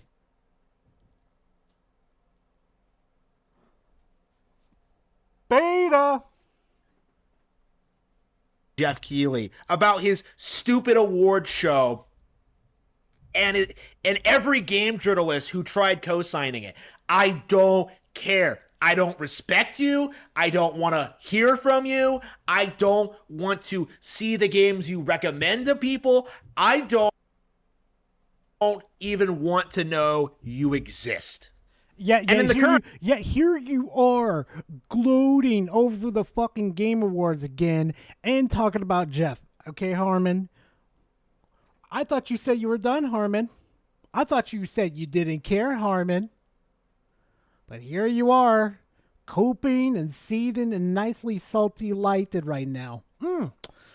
Magnifico. It's tasty, nice and salty. An era, right? We don't need these Game Award shows, right? All we have to... Yeah, no, Josh, I'm going to add to that pile. Harmon, it's over. Do is just wait for the next new Nintendo Direct, and Nintendo will tell us what is coming out. Nintendo will show us the new Zelda, the new Mario, the new Smash Bros., the new Mario Kart, right? The new Pokemon, Metroid, Xeno... Also, here's a fucking thought too, Harmon. Did you ever think maybe Nintendo has nothing to show off at the Summer Game Fest? So that's where like, you listen, we're not going to waste the money. We're sorry about this, but we got nothing to show. Did you ever think about that, Harmon? No, probably not, because you got that glock, glock, glock going down your damn throat. Blade, Fire Emblem, Kirby, like the list goes on and on. Like, I don't need Jeff's approval to talk about good video games. In fact, I have been talking about great video games in spite of Jeff's best efforts to downplay everything that I enjoy. You know, downplay everything you enjoy. Hey Garage, check out Syndicate Man new vid after this.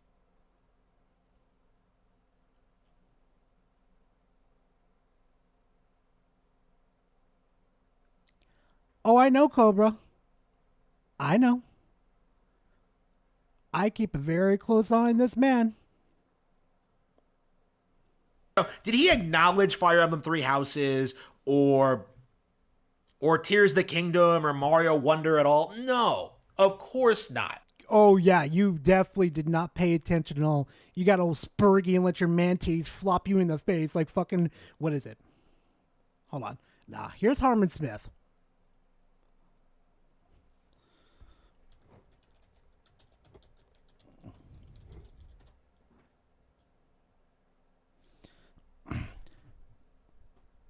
when Harmon finds that one person that does not like Nintendo exclusives.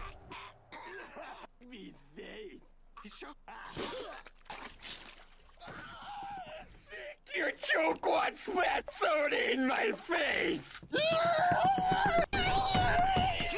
Quit whining! Here's another soda, you big baby.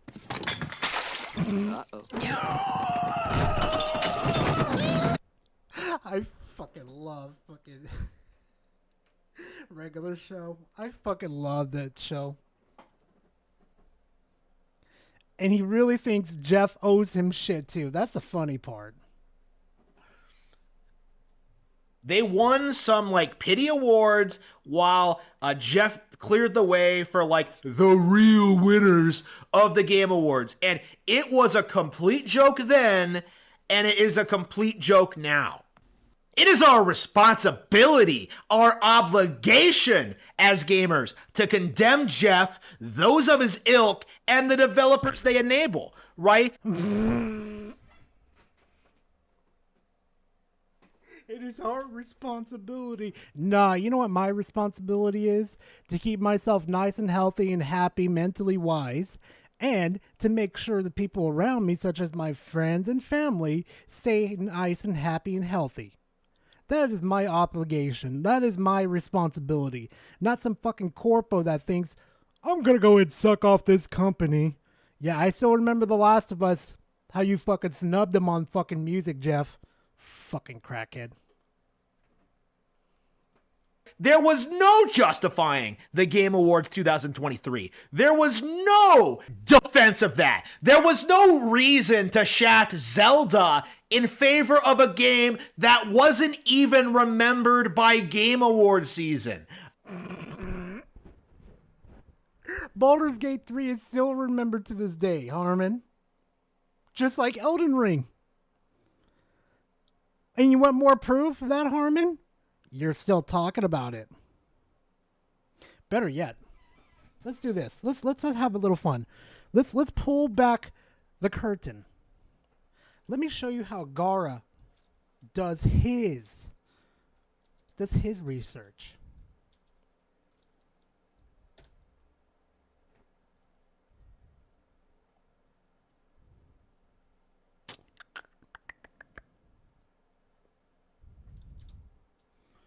Baldur's Gate 3.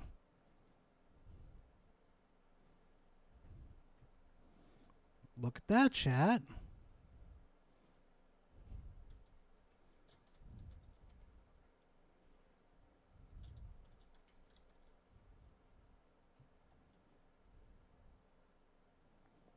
Uh-oh.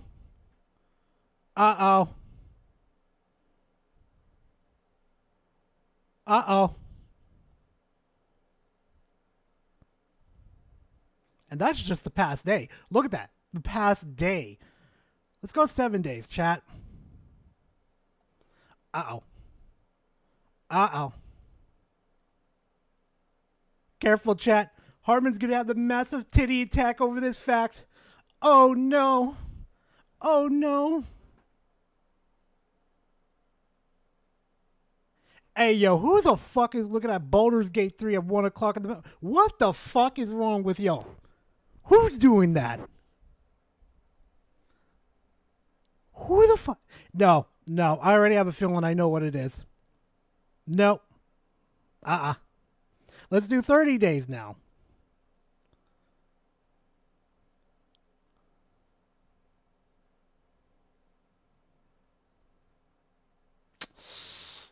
Let's do, just for shits and giggles, the past 12 months.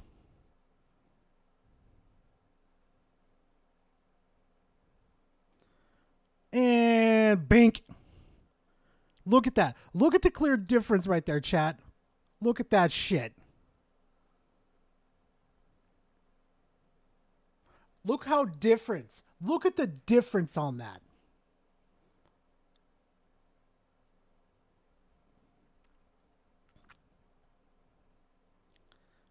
Look, I even have statistics on my side too, like of like what states there were.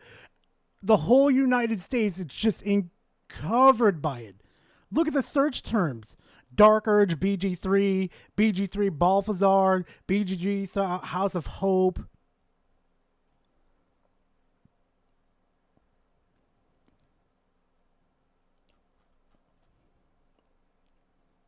I'm going to go ahead and rest my case. Gee, I wonder why Baldur's Gate 3 won. Okay, there was no reason to try and bill Alan Wake 2 as a runner-up contender. Like, why was Spider-Man 2 nominated at all, right? Like, again, the awards were a complete joke. Just another word for data. That's all it really is, Devastator. Statistics, that's it. Just another word for data.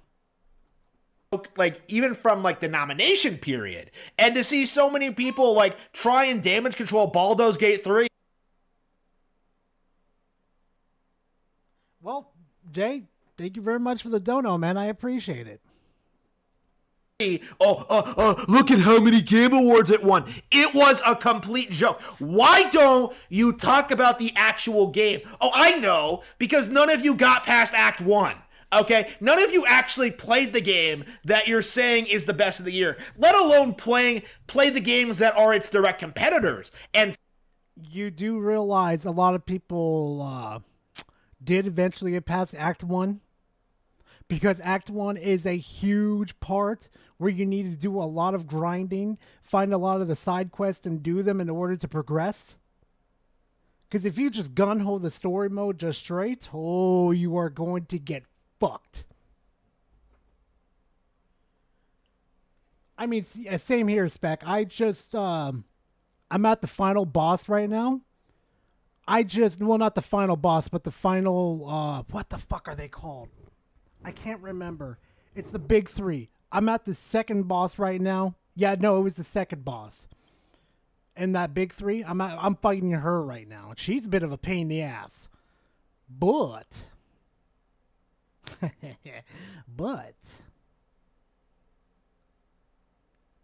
I'm still going to beat her, and I still need to get it back on top of it, because I'm almost done.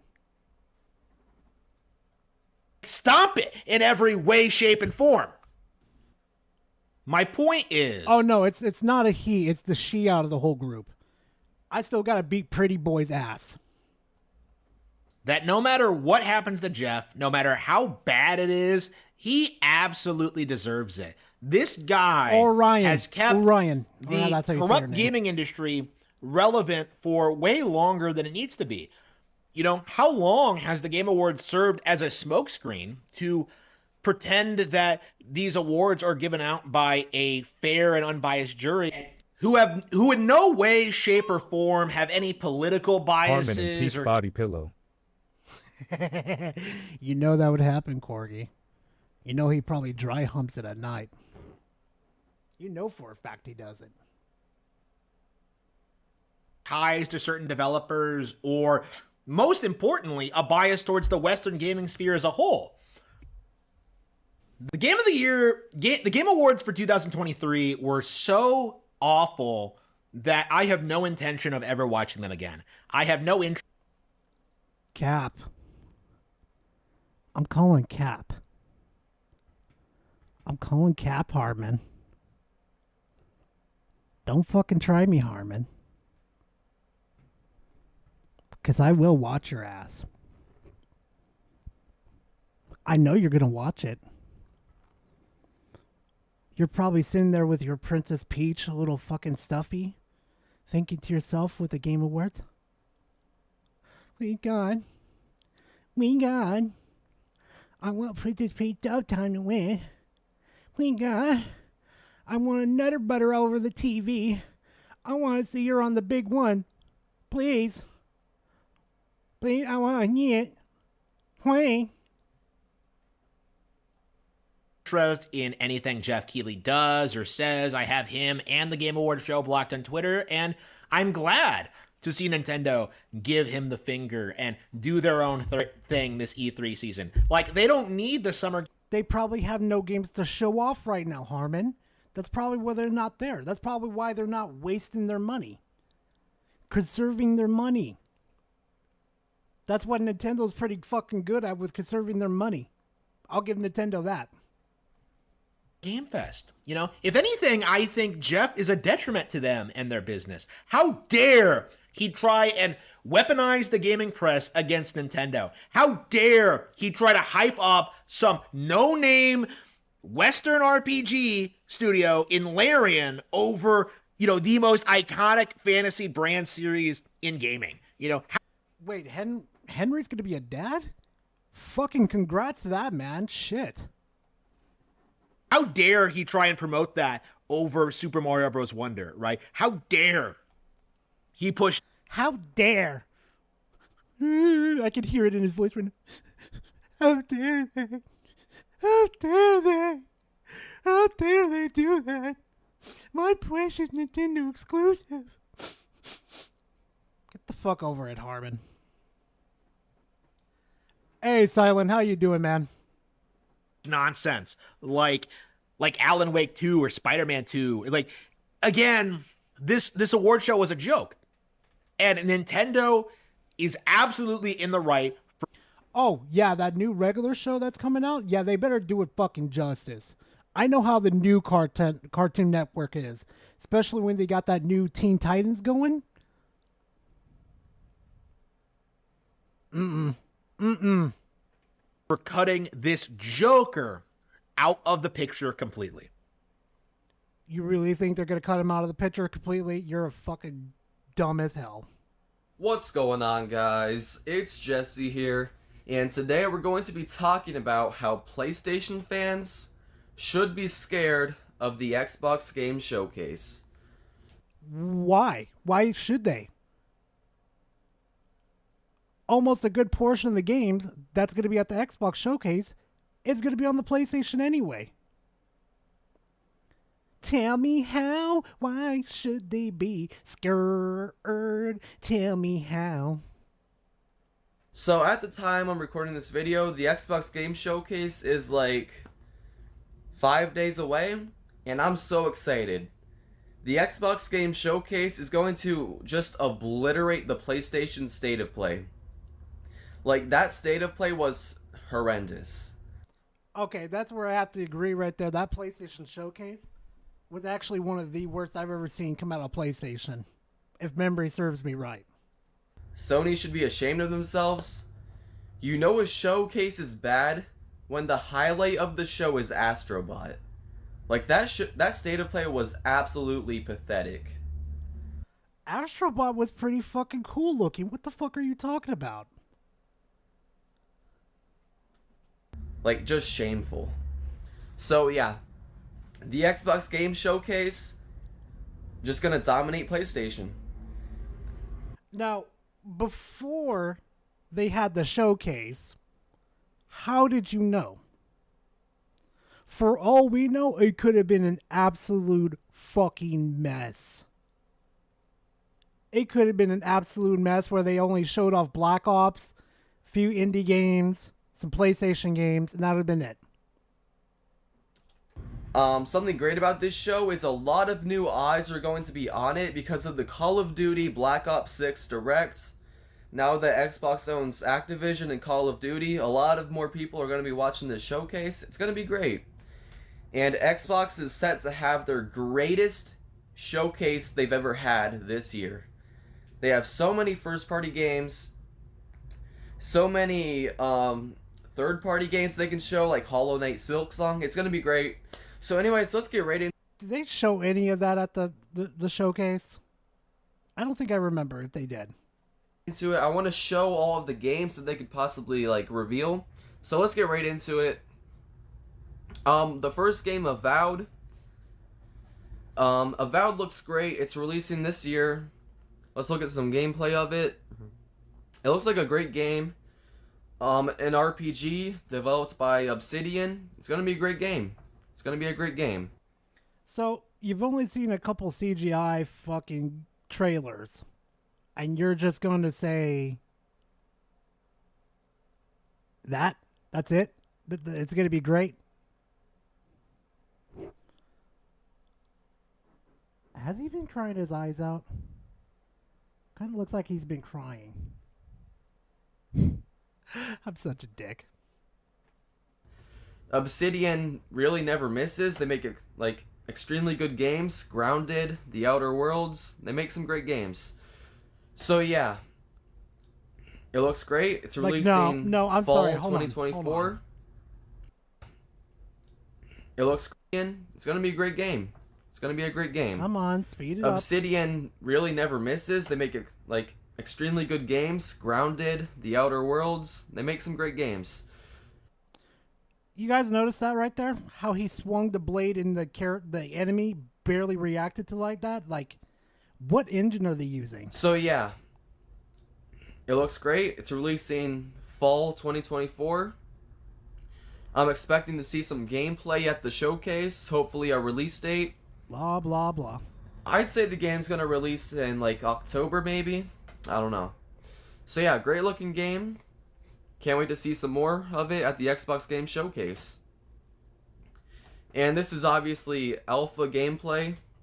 So hopefully we can see a later build of the game at the showcase. Really, Doc? Because it kind of looks like CGI So the next to game me. they could show is Indiana Jones and the Great Circle. I'm not super excited for this game just because I'm not a huge Indiana Jones fan. So what? I'm not a huge Indiana Jones fan, but it looks fucking fun. It's gonna look fucking... No, I shouldn't say look. It's gonna look fucking fun. But the premise of it is fucking seems pretty fun. And the fucking cheesy little jokes, too. If anybody saw my fucking video on Synthetic Man. I'm not Synthetic Man. Jesus Christ. Dreamcast.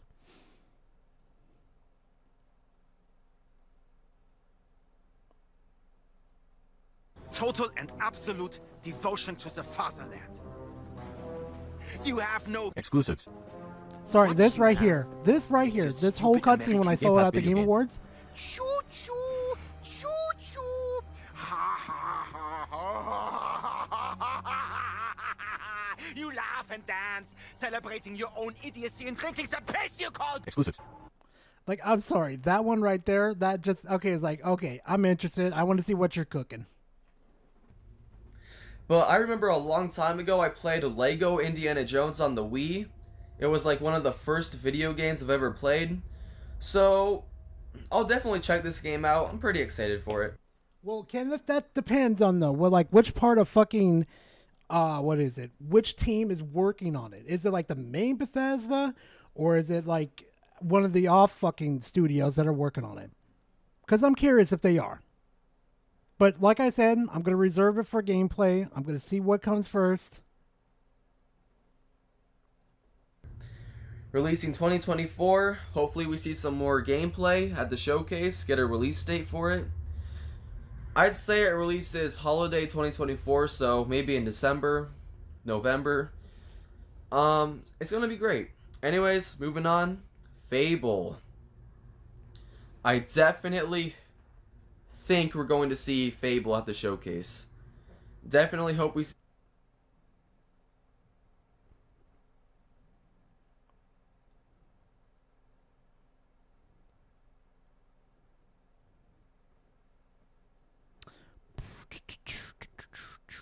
See if he has anything else to be.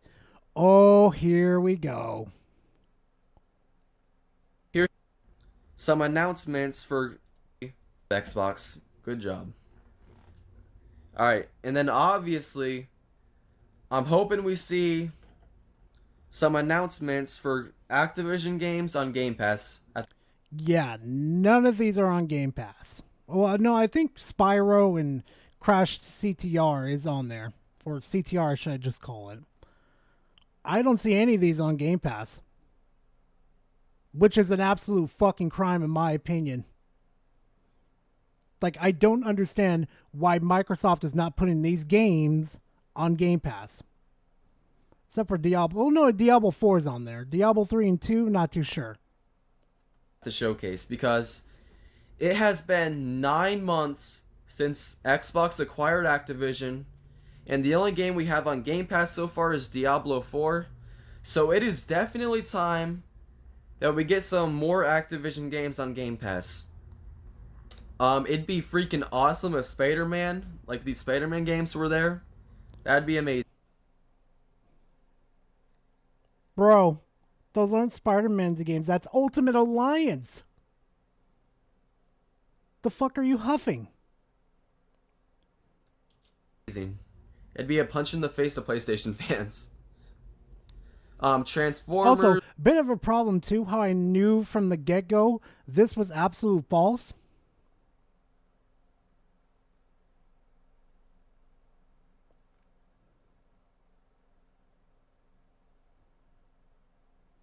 Come on. We don't have access to that anymore. Come on. Skylanders, Prototype, and then obviously... I have a feeling it's because of the FTC with the recordings right now. I have a feeling something's going on there that's prevented them just to absolute unload onto Game Pass right now. All of the old Call of Duty games. Definitely hope we see an announcement for Activision games on Game Pass. And then there's going to be some third-party games shown at the showcase, like Stalker 2, Hollow Knight Silksong, Replaced, Yeah, Arc we're gonna go ahead and 2, skip this. Speculation and Rumors. So yeah. All right, chat. All right. So, are we gonna do the worst reviewer ever to grace us and tell us what he thinks about Armored Core 6? Or All the devs on Avowed are working on the impact on the weapons, and I saw a little bit of it. Looks way better, and devs on Indiana Jones watched the movies multiple times to get every single detail. bro, that's good to know. That's really good to know then. Thank God at least some developers give a flying fuck about it.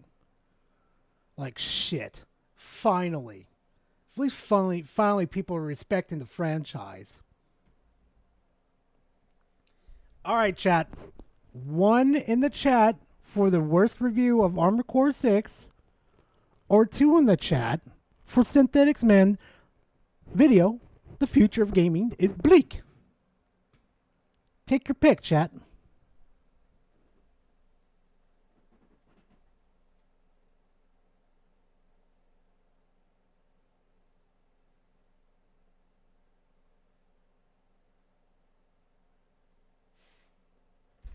If someone did 21 in the chat, I would fucking have died of laughter. That was the perfect setup to do 21. God damn it, Cobra. Welcome back to Synthetic. God, I hate your synthetic ass. You fucking monotone fake ass motherfucker. Like, I knew you were fake from Tears of the Kingdom, but with your fucking... You showed your ass on a nice silver plate for me in front of my audience that knew the Fallout lore. Ooh. Oof. Ooh, you really fucked up. So it's pretty obvious what we're picking now. Everybody... A majority of it was 2. Everybody said 2. And I responded, fine, we doing Synthetic Man. Fucking Christ. Spec, get Russian roulette fucking loaded up. Feel like getting that shotgun nice and ready. Welcome back to Synthetic Man's incredibly cynical breakdown of the Summer Games Fest. And much like last year, it is somehow even worse than the lowest lows of the last few E3s. Don't you say this about the previous E3s repeatedly, over and over again? Synthetic Man, you're getting predictable. Please get a new fucking shtick. It is truly impressive how bleak the future of gaming looks. I know many of you want to see the return of the woke counter, but first of all, there Oh no, women in video games. Oh god. There are way too many woke moments to count here. Almost every single... You're editing a fucking video, and your lazy ass can't do it? Excuses. You're running out of excuses, Synthetic Man. You're running out. single game shown had some form of left-wing propaganda. I know that sounds ridiculous, like I'm going off the fucking deep end. Synthetic Grifter is just telling his audience what they want to hear, right? I'm seeing woke in everything, as the tourists like to say. But my god, dude, it doesn't... Please tell me. Ooh, this is where I'm going to nitpick his everything. Ass right here. Please explain to me how this is woke right tourist. Here. Please, Synthetic Man. Tell me how it's fucking woke. Tell me why is it so fucking woke? Tell me why. It's like to say. But my god, dude, it doesn't get much worse than this. I watched 6 hours of these showcases, and maybe 15 minutes of that contained games I'd be actually interested in playing. I have never seen so many diverse female protagonists in my entire life. Like I said in a previous video, this is a showcase of future flops. It's women. Oh god, it's fucking women. If these games aren't pandering to me, there's fucking women in there. Oh god. These games don't even have to make money because they're funded by BlackRock and the Canadian government. If you... Can you prove it? Do you have, like, names to reference back to Sweet Baby Inc. or any DI company? Oh, I want to know. I really want to fucking know, Chad, if he's got any proof. If you think indie games are exempt from this, you are delusional. Obviously, the AAA games are no better. They're man-jaws galore. Okay, like, I swear to God, I'm going to agree with him on this. Fucking Dragon Age looked absolutely horrible. It suffered from, like, what was the game? I can't remember what year it was, like 2022 or 2023. They released the new Saints Row 3. Not Saints Row 3, but Saints Row. Good God. Synthetic Manlet looks like he washes his hair with pizza grease. That's a possibility. Or it's probably his co-workers picking on him, flushing him down the toilet multiple times. Either one. I feel bad for anybody who's been begging for a Perfect Dark remake or reboot. Holy shit, talk about a monkey's... Really?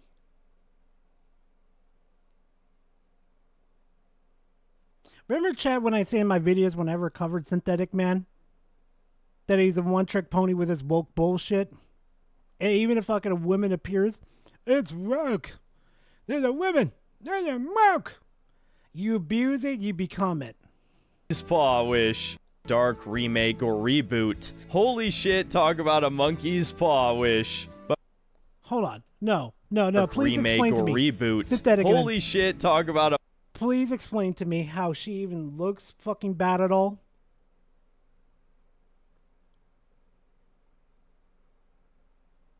How? She doesn't even look that bad. A monkey's paw wish. But for this video, I'm going to change up my coverage a little bit. Like I just said, there's not going to be any woke counter. There's no point. And honestly, there's way too much material here for me to condense down into like a 30-minute video. So instead of covering everything that happened during the show, I'm instead going Look to... how fucking generic and boring you fucking look. When fucking the most hardcore fucking, well, not hardcore, but fucking metal ass fucking game comes out like this, and you're just sitting there like,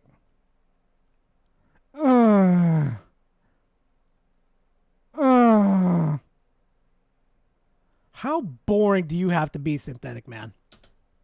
Review each showcase individually and cover the highlights. The highlights being mostly negative, of course. Since I never made a video on the Sony State of Play, I'll briefly give my thoughts on it at the end if you're curious. But without further ado, here is the worst gaming showcase of all... Hi, Unruled. Hopefully you're doing good, man. ...all time, the Summer Games Fest 2024. Starting off, we had the biggest show, the main Summer Games Fest showcase, which was 2 hours long, yet just showed absolute slop for the vast majority of that run. Wait, how is that slop? That looks funny as fuck. Bro, I missed that one. I completely missed the yet first one. just showed absolute slop for the vast majority of that runtime. Shockingly, there weren't like Bro, wait a absolute minute. slop Wait a for the- minute. You're a fucking teddy. Let me get this right. You're a fucking gummy bear or a teddy bear breaking out of prison, throwing soap on the Vast ground. majority of right? that run. And then you're beating security guards with spoons. That's fucking hilarious, bro. That's like, bro, I could probably get some good laughs off of with like Minxie, Speck, and Klutzy. Time. Shockingly, there weren't like breaks for musical numbers or celebrities like the Game Awards. It was truly mostly game trailers, and yet somehow nothing looked interesting outside of a handful of games. Now, of course, that handful of games were games that I wanted to play, like Kingdom Come Deliverance 2, which will no doubt be the Chud game of the year. Praise be to our Lord Jesus Christ. If we want to fight against all of the propaganda forced into our media, I can't think of a better game to support. So even if the game... So here's the thing. Make videos calling them out that are actually woke, that actually have woke material on them, and promote games that don't have them in there, obviously.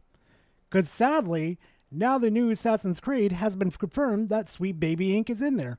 I will not be supporting Ubisoft even if that wasn't the case. Ubisoft in general is just a shit company. Fuck Ubisoft.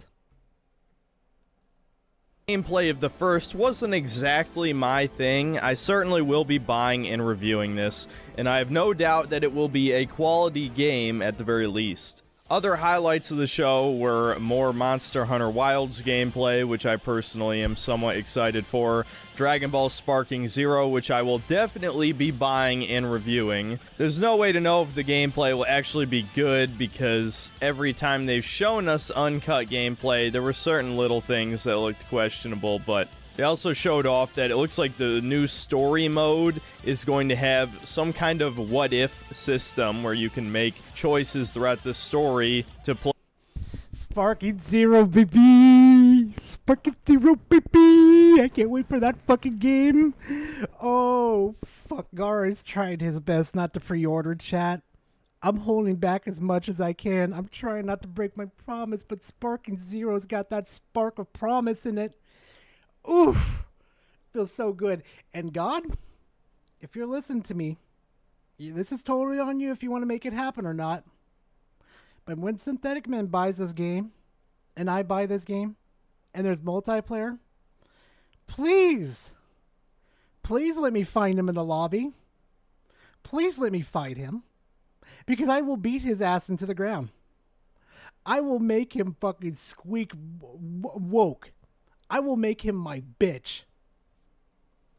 Play unique scenarios. There's no telling if that will branch off into its own storyline or if it'll just be one-off missions. But still, that's a pretty good idea. I've always liked what-ifs in the Dragon Ball games. I have been personally asking for a new Tenkaichi game for 15 years, so I am happy to see that it's finally getting a sequel, and my expectations are incredibly low, so I can't imagine I'll really be disappointed. There are a few more interesting games as well. There was more footage for Metaphor ReFantasio, which is by the creators of Persona. I'll no doubt give it a try. There's Phantom Blade Zero, which is a fast-paced action game that might be a Sekiro-like, or maybe just a hack-and-slash game with some Souls-light mechanics. Hard to tell at this point, but the gameplay did look... Synthetic Man is a cannibalistic humanoid underground dweller? Possibility. pretty fun. There was a little bit of gameplay shown for the re-release of Sonic Generations with new Shadow the Hedgehog levels, which I will definitely be purchasing. And no, I don't care that this is effectively a remaster with a DLC stapled to it. Sonic Generations is still way more fun than the vast majority of games that come out each year, so I'm sure the Shadow the Hedgehog levels will make it worth a buy for me. I can't believe I'm going to buy a fucking Sega game that's got this good ass fucking gameplay. I can't fucking believe it. I can't believe I'm gonna buy a Sonic game from Sega. Personally. There's also the mech game that kind of looks like an Armored Core clone called Mecha Break. That looks fairly interesting. And finally, the game I'm sure all of you wanted me to mention, the Killer Bean game. Yes, you know, the ancient internet Wait, what? When was this shown off? Wait, no, chat. When was Killer Bean shown off? Wait, what? No, I didn't get to see the first game, the Summer Games Fest, because it was going to be 2 hours long, and I'm just sitting here like, fuck that. Like, I ain't going to sit there for 2 hours watching Jeff run his fucking mouth.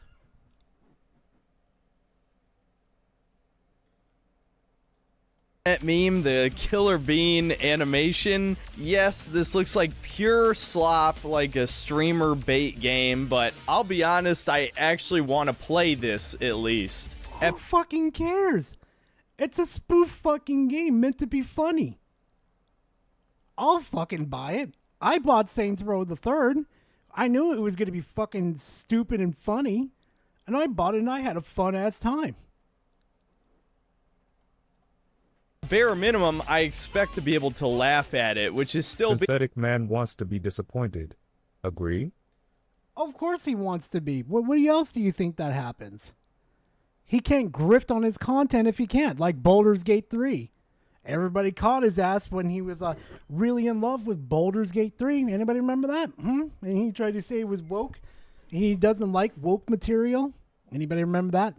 being entertained on some level, something modern gaming doesn't understand. Games are supposed to be fun. This looks fun, even if maybe for the wrong reasons. So yes, I am kind of looking forward to the Killer Bean game's release. And that's it for all the good stuff in the show. The rest of the trailers shown ranged from mediocre slop to actual leftist propaganda being shoved down our throats for the millionth fucking time. Like I said, it wouldn't even be worth it to have a woke counter.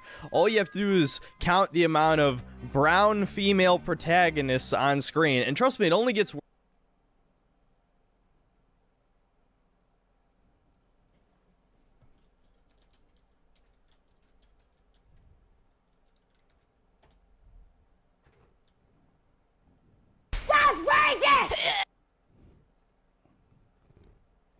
That's just me.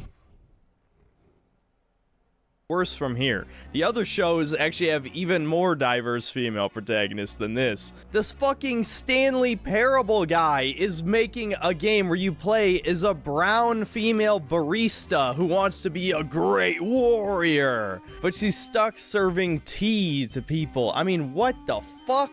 No, I don't care if the game has this morbid twist where you then go murder. Wait, the Stanley Parable developers made this? Oh, count me the fuck in. Count me right the fuck in.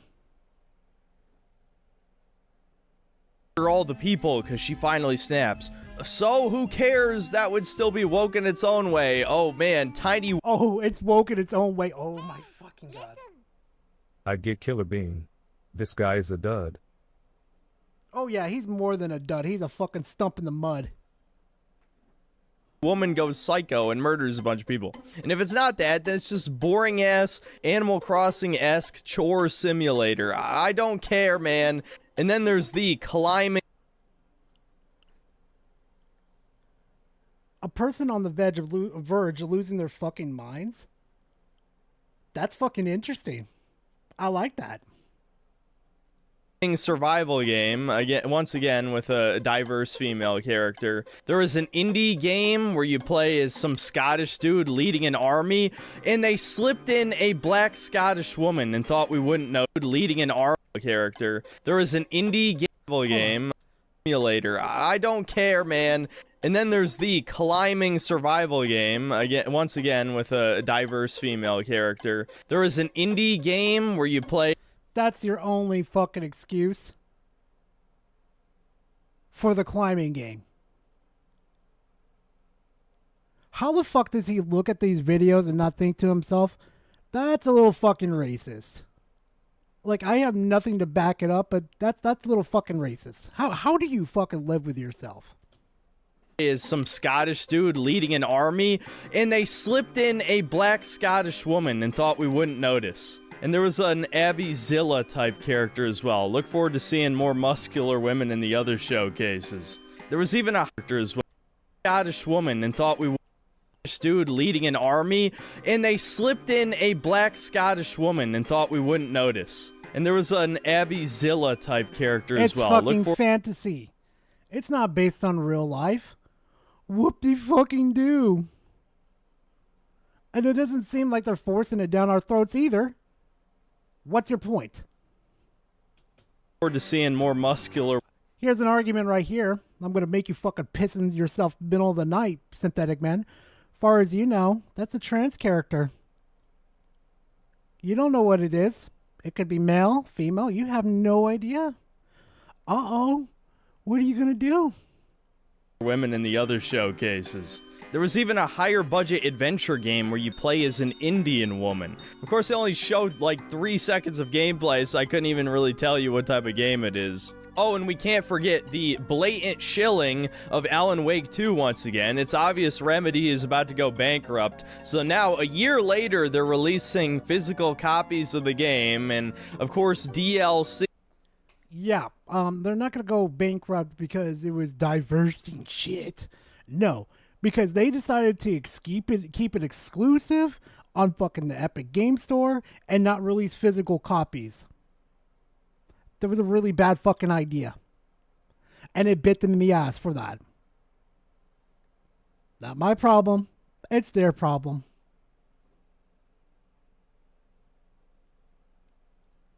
To try and bring back the fans by having the chick from Control and the dude from Quantum Break.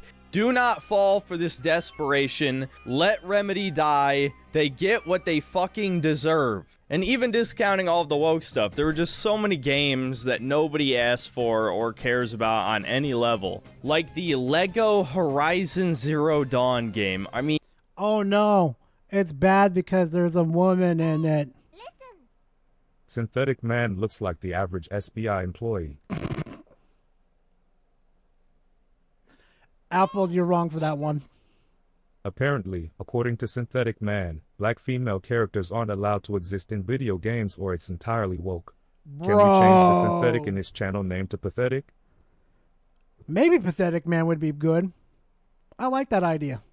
I mean, really? Sony is just not gonna give up trying to make Aloy a thing. It's never gonna happen. She looks like fucking Nikocado Avocado. The only thing that's interesting about Horizon are the robot dinosaurs. The humans are disgusting. Oh, and as a punch in the balls, there's a teaser for a new Batman Arkham game. And guess what? It's a VR game. And they purposely don't show any gameplay. Gee, I wonder why they don't show any gameplay of it, because it probably looks like shit. As the biggest cringe moment of the show, we had the creators of Among Us come out on stage and tell us they've started a fund for indie games. I'm sure they will only support the greatest that indie games have to offer. Games made purely for fun and definitely don't have any modern politics in them. Holy shit. I'm creative director of Outer Loop Games, makers of Thirsty Suitors and Falcon Age. What? In our new Thirsty game, Suitors? In an upgradable mech and cook up tasty dishes for local communities. Fight off corpos, discover new dosa recipes. Oh my god. And reunite with your Fight off lagging corpos. You're being funded by a soon-to-be corpo that made all its money off of a fucking meme game. Maybe when there's an Among Us movie, and a TV show, and amazing indie games aren't the I don't only know. thing coming How much out of money do they have this to lot. make before they're a Did you know that corpo? there's going to be an Among Us? Oh my god. Fight off lagging corpos. You're being funded by a soon-to-be corpo that made all its money off of a fucking meme game. Maybe when there's an Among Us movie, and a TV show, and The only way he's gonna ever enjoy Among Us if it's Among Foodus. You know, they've got some big sloppers under that fucking code. That's the only way this man's gonna ever enjoy it. Does he realize that if he doesn't want to support woke games, then all you have to do is not talk about the woke games? I mean, it's okay to talk about the woke games, to be honest, to alert people of, like, hey, you're investing your money into this. You need to be aware of it. That's perfectly fine. I would have no problem with that. But this fucktard over here, that's his whole shtick. Like, if everything woke went out of the gaming community, just completely out, this dude would have no more of a leg to stand on anymore. None. Amazing indie games aren't the I don't only know. thing coming How much out of money do they have to Ubisoft. make? Hey, before they're Altendo, hopefully you're Jordan? doing good, There's going to man. be an Among Us TV show. Well, I was Sounds joking. like you did. I was joking. Oh my god. Check No out this fucking way. Oh, and how could I forget? There was also shilling for Inside Out 2, and guess who was in the crowd? None other than our favorite YouTuber, Yong Ye. Go fuck yourself, Young, yeah. You fucking liar. Yeah, who, despite his incredibly terrible voice acting reputation, somehow landed a role in Inside Out 2 as a fake video game character. Welcome to your eternal fate. Oh, even one line sounded terrible. Yeah, I really have nothing to say about this one. Even one game character. Welcome to your eternal fate. Oh, even one line sounded terrible. Let me hear that again. Eternal fate. Oh, even God, one line no, sounded terrible. Yeah, I really have no. nothing to say about this one. And as for the last real highlight of the show, Blumhouse has now gone from just making horror movies to now horror games. And they show a compilation of indie games here, some of which look promising, but of course there was one that had an incredibly diverse art style. But I can't really say I was particularly interested in any single game. The entire rest of the show was just completely mediocre, forgettable slop. Even though there were a handful of games that looked interesting, it was just so unbelievably boring. There was so much garbage there that it was truly awful. Worse than some of the worst E3s, without a doubt.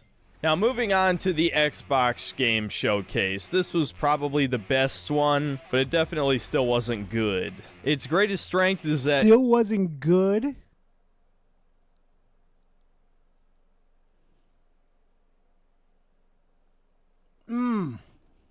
It was only an hour long, mercifully. Starting off with the highlights, we have Doom: The Dark Ages, a prequel to Doom 2016 and Eternal. Now, if you've been a fan of the channel a long time, you'll know I was highly critical of Doom Eternal. I really was not a fan of the direction that game took with its core gameplay mechanics. Oh, you fucking loser. You've got skill issue written all over your fucking head.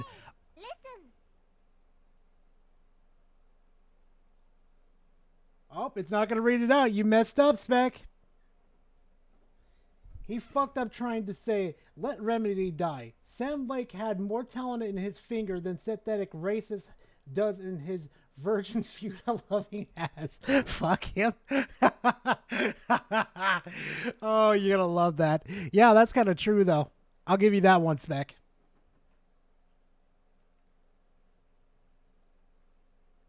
You know what? I need to get a fucking emote done for the channel where it's just skill issue. I don't know what emote I'm going to possibly do it with, but I'm going to get one that says skill issue. Or just get a... Namely, something. having to switch weapons constantly, and the high-level difficult gameplay funneling you down a certain particular play style. It felt very autistic, bordering on speedrunner territory. So although the tiny bit of gameplay here looks cool, we won't know until the...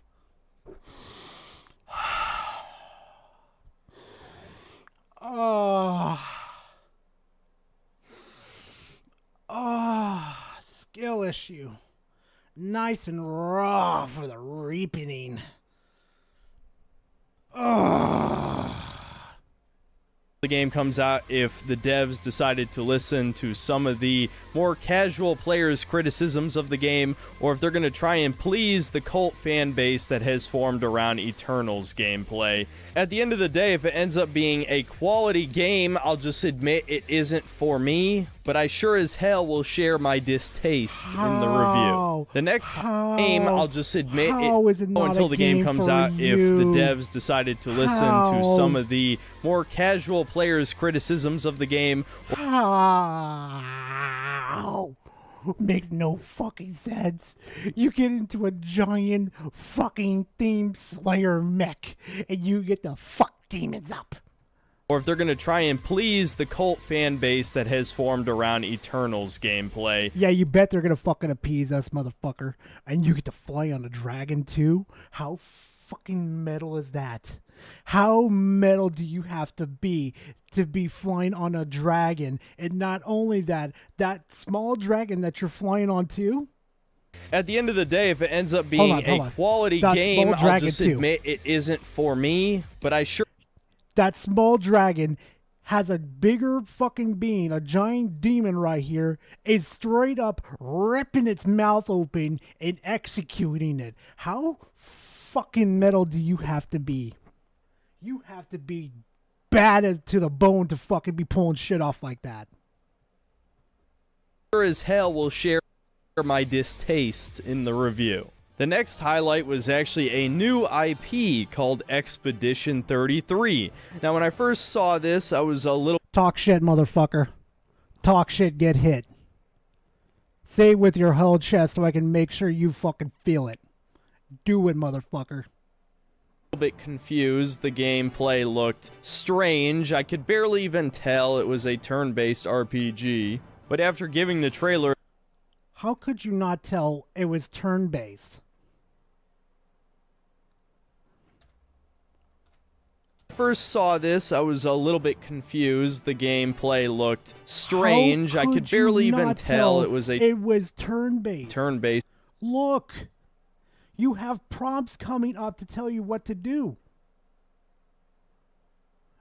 And the other characters aren't swinging at the other character over there.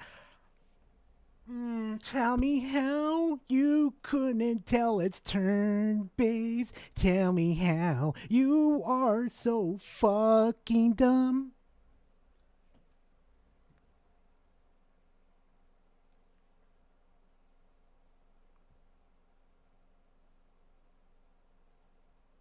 RPG. But after giving the trailer a second look, I gotta say I am cautiously optimistic about this game.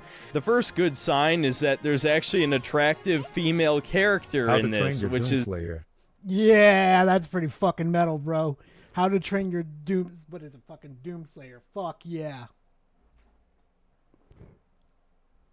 Mind-blowing for a modern game, especially given almost every other trailer in this showcase featured an ugly, androgynous, or straight-up man-faced woman, so seeing the cute little redhead in this trailer certainly caught my attention, but also it seems like they're almost going for a Paper Mario or Mario and Luigi style turn-based RPG system where they have sort of mini quick-time events or maybe some kind of other reactive gameplay while the enemy is attacking or you're attacking. Tell me you never played a turn-based game when you never played a turn-based game before. In recent turn-based games, they have these fucking indications. Like, what was the name of the fucking game in the... Oh, God. I could picture it right now. Oh, my God. Oh, my God, chat, help me. It's a turn-based game. Oh, my fucking God. Oh my fucking God, Gora. Nope. Gora fucked up.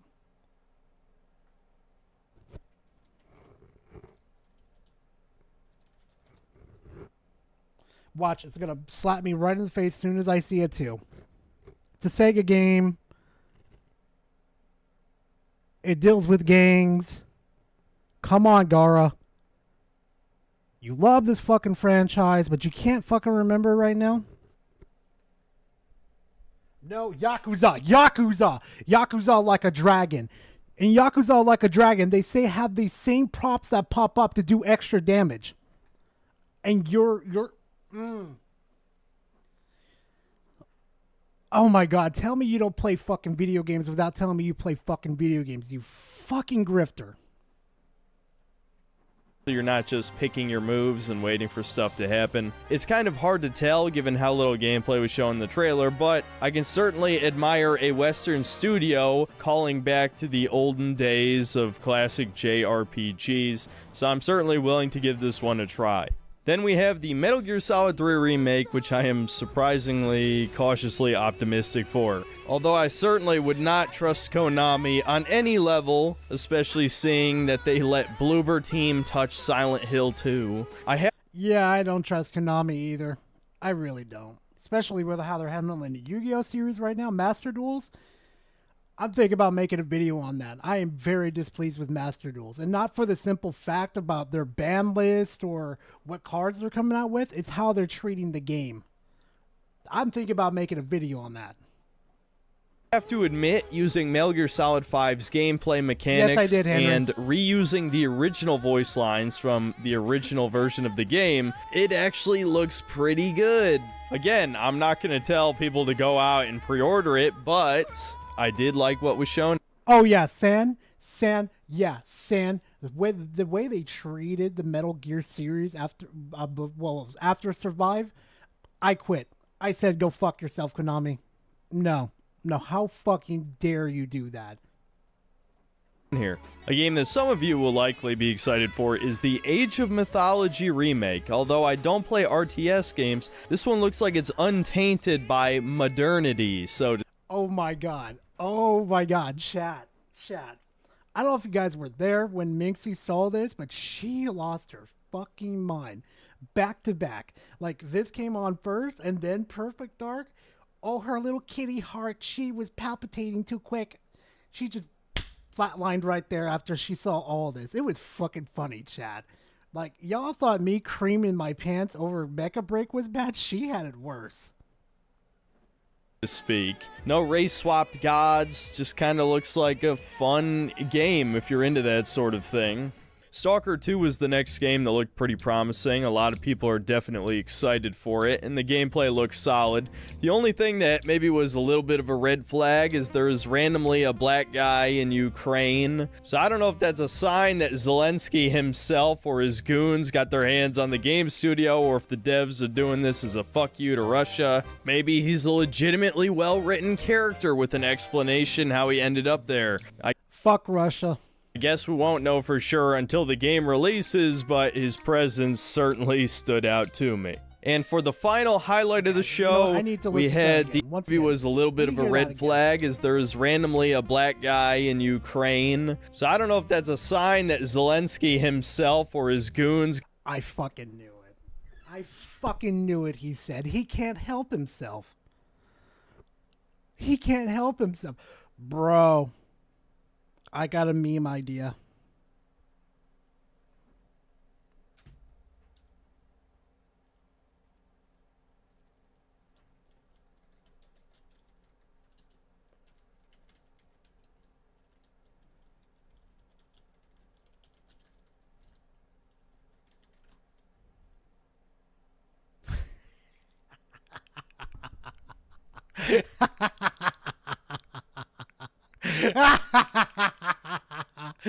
Yes. Yes. Yes. Synthetic Man's Courage. Behind the door. It's a black character. Synthetic Man. Going to see another trailer. A black female lead. And if you guys are wondering why I have the music, well, the volume muted in this situation, is because if you play even an ounce of their sound, they're going to copyright strike you. It's stupid, I know, but yeah, it's stupid. And then Synthetic Man comes up here, and he sees a nice little trailer, a male protagonist lead. Oh, it looks really nice. Oh. Turns out it's a transfuda. God, he's so fucking pathetic. Got their hands on the game studio, or if the devs are doing this as a fuck you to Russia. Maybe he's a legitimately well-written character with an explanation how he ended up there. I guess we won't know for sure until the game releases, but his presence certainly stood out to me. And for the final... Gee, I wonder why it stood out so bravely. Fucking loser. Highlight of the show, we had the reveal for a Gears of War prequel. Finally, another game for the dude bros to chew on.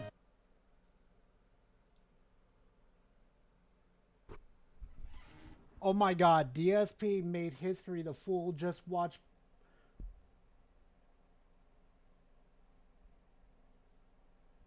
No fucking shot. No. No. Wait. Hold on. No. He just did that?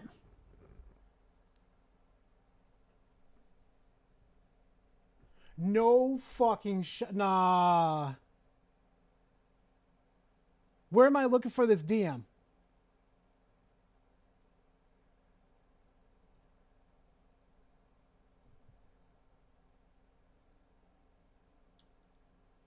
No, where is this? No, I need to see this now.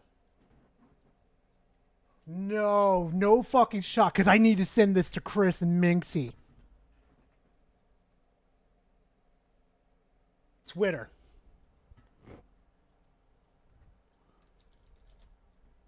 No fucking shot.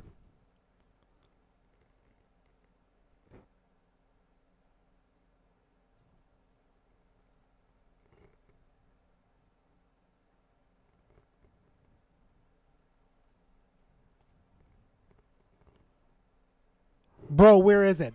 Bro, I gotta see it.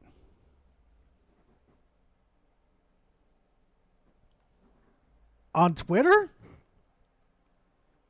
Because I've got nothing, bro.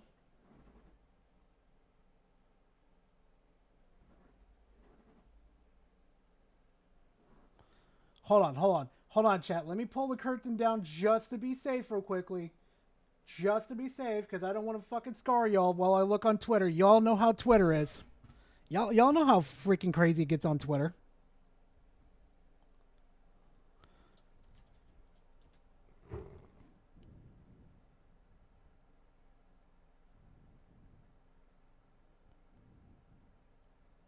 Oh, all right. Cool. Let's continue. Here we go. Let's hear it. Vantage point. The Earth. Continue. Here we go. Let's hear it. Vantage point. The Earth might not seem of any particular interest. Oh my fucking god! What the Yeah, no fucking shot. No fucking shot. I could show that on fucking stream. No fucking...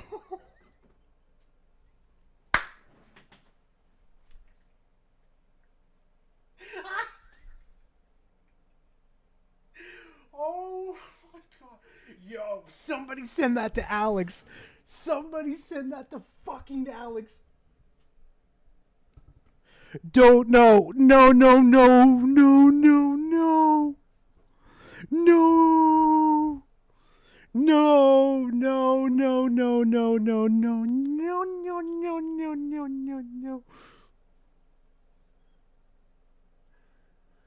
Oh, thank you for sending it though in DMs. I appreciate that, Vanguard. Oh my fucking god. I'm sending this to Chris and Minxie.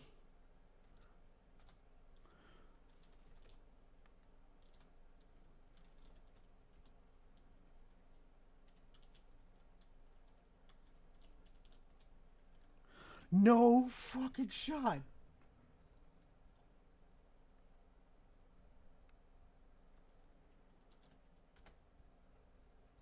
No fucking shot.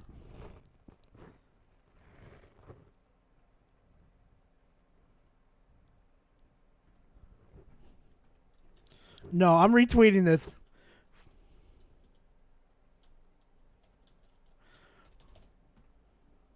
Oh my fucking god. We're gonna get back to it in a minute, chat. Oh my god, there was no...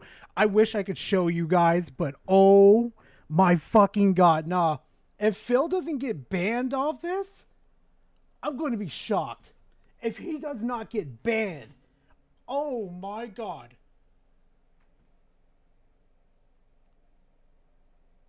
Nah, see, I'm sorry, bro. Bro, I thought you were fucking with me, Dragon. I really thought. No, not you. God damn it, I screwed that one up. No. But, oh, whoever told me, Vanguard, I thought you were fucking with me, bro. Oh my God. Viewer discretion if you go on Twitter and you see me retweet it. Viewer discretion. That's all I'm going to say. Attendo, save yourself. Stay away from the Twitter for a bit. Oh my fucking God. We're going back. However, I think there's definitely a bit too much hype around this reveal. It was just a CG trailer. The last couple Gears games weren't that good, apparently, and I'm not even a fan of Gears of War. I don't even... You're full of shit. You're smiling, giggling over there that you're happy. Come on. Even like cover-based shooters in general. I think in most games, it is incredibly lazy and boring style of gameplay that requires little skill. And although Gears of War is definitely one of the better ones, it also unfortunately created this trend of copycats creating easily the worst subgenre of shooter on the market back in the 360 era. Worst shooter? Cap. You're an idiot. Yes, it's definitely a good thing that this will hopefully be a game made for straight men. I just don't like the style of gameplay. Now for... I'm not surprised, Vanguard. I really am not, okay? This is fucking DSP we're talking about. The bad parts of the Xbox showcase. Don't worry, there were easily as many bad trailers as there were good. First off, we have the new Dragon Age game that looks so goddamn cheap, it's unbelievable. I didn't even know it was Dragon Age until they revealed the title at the end. It looks like a fucking mobile game, and it's already been confirmed that all of the characters will be pansexual, so I'm sure this is going to be the new Baldur's Gate 3 of degeneracy, but without the quality game design. Oh! Look who just admitted in 4K they like Baldur's Gate 3. You see that, chat? You see how hard that is? The last time I had him on stream, woke is all fucking bad woke. But you admitted that you like Baldur's Gate 3, big boy. You liked it. So Baldur's Gate has some woke elements in it, but it's not forced upon you. So which is it, Synthetic Man? I'm waiting for a reply, Synthetic Man. I need it! Hopefully BioWare dies for good this time. I can't believe they've managed to stick around this long, churning out crap. Next up, we had the trailer for the first expansion of Starfield, and as you guys know, I'm a huge fan. I'm not convinced! I'm sure this was already well into development by the time Starfield released, so there's no way it's going to actually fix anything. I'm sure it'll be more slop, but if you guys want to see me review it, feel free to tell me in the comments. Next up, we've got some gameplay for South of Midnight.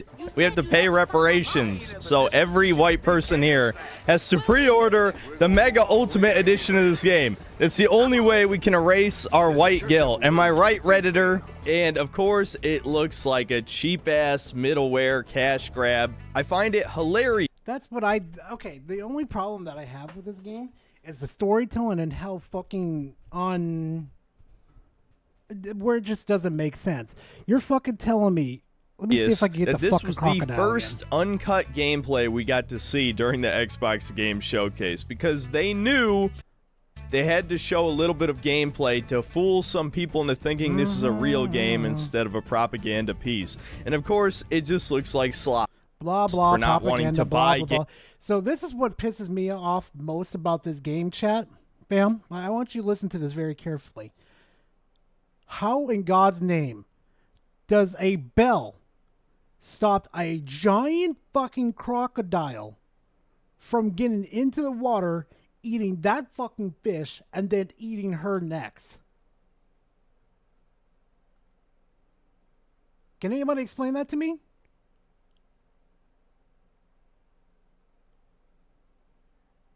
Like, I'm stupefied right now how to even that makes sense. A giant fucking crocodile that swims perfectly fine and a bell that got destroyed, mind you, even if it had its magical properties to stop it. So, like, if we're following fucking rules here, it got destroyed, so the magical properties should be fucking destroyed. So what's stopping the crocodile from going, I'm not, I ain't hungry, eating that fucker and that bitch and her over there? Games that don't represent them on any level and don't look appealing for that matter. Moving on. And just a few minutes later, we get another game with a dark-skinned female protagonist using a flintlock pistol, an axe, and some magic or some shit. This is just getting comical at this point. This is exactly why I didn't do a woke counter for this video. There are more woke games than just normal fucking games at this.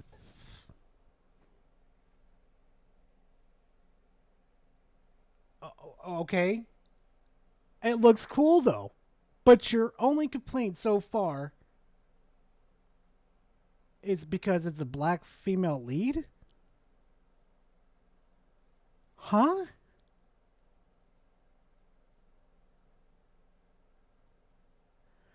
As one song famously said, I begin to stupefy.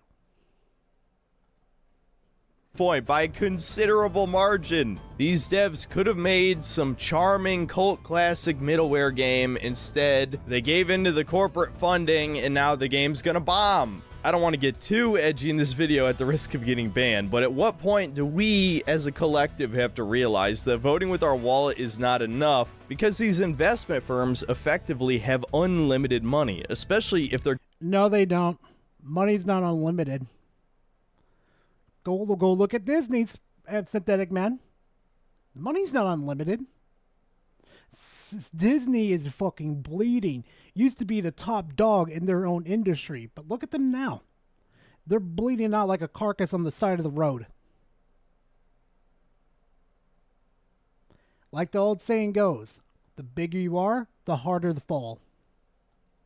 Getting that money from Microsoft, and yes, Microsoft is one of the biggest contributors to BlackRock, or if they're getting that money directly from the government, which the Canadian government has funded many woke games at this point. Somehow, I think simply not buying these games is not enough. Now, to not suggest something that would get me banned, I would just say right-wing people need to get into game development, or at the... No. God, no. We don't need any more political fucktards in this industry. We need people in here that want to make video games and make good video games. Fuck no. Very least, people who are willing to put aside their personal politics and are intelligent and hopefully have a lot of life experience would get into game development like they did 20 years ago, but that is looking less and less likely, especially in America where everyone is either a political extremist or a brain-dead NPC. I'm neither. I just point out the dumb shit. Kind of like you. More like you're grifting to keep yourself relevant within the fucking YouTube algorithm. Man, it's almost like if you stopped doing the woke shit and if you actually fucking reviewed games and you took the woke element out of it, you'd be pretty fucking good. Just saying.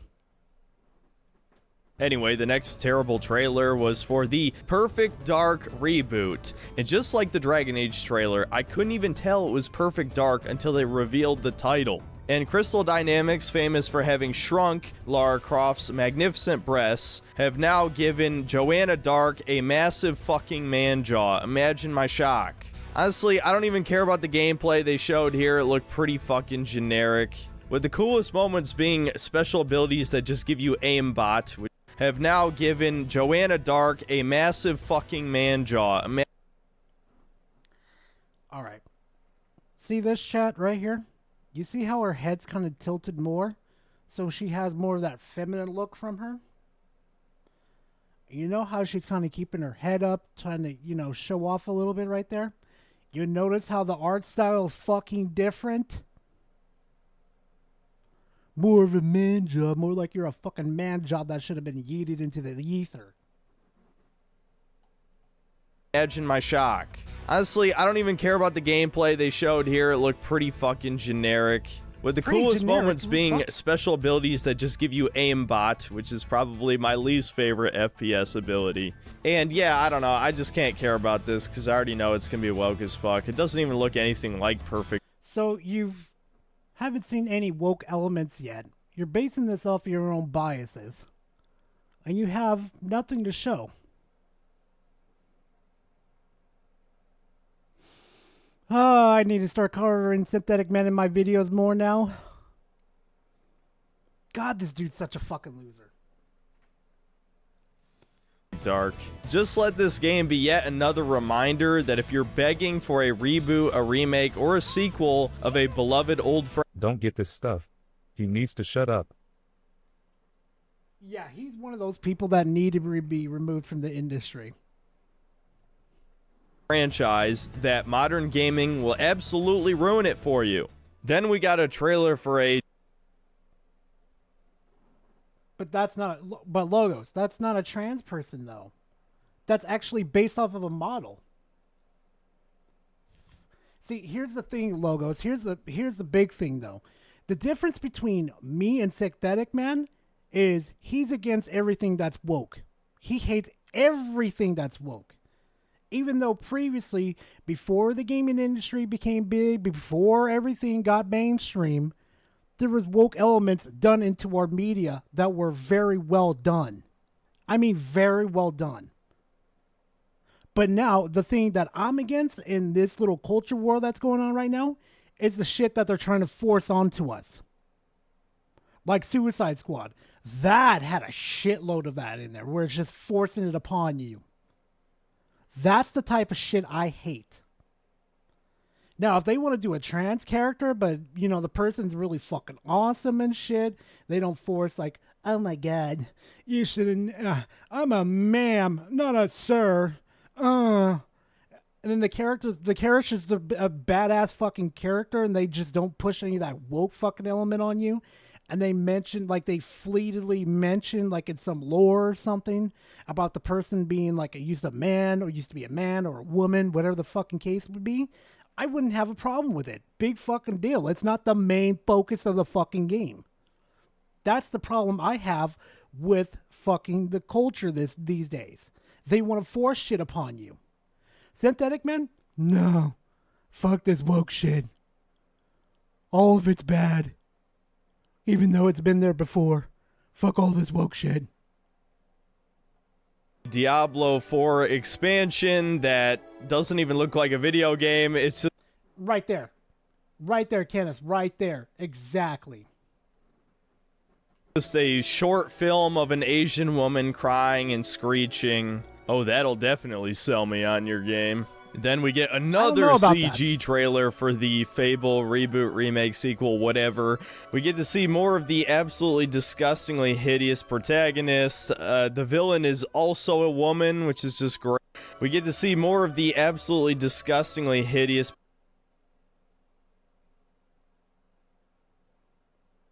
That's hideous?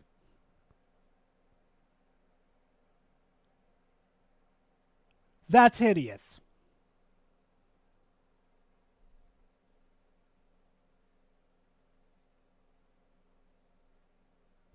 Chat, please explain to me where she's absolutely hideous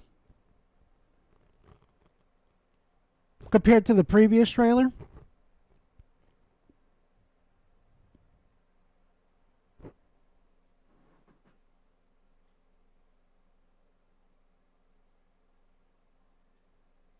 Like that's not ugly. I've seen uglier. But that? Nah.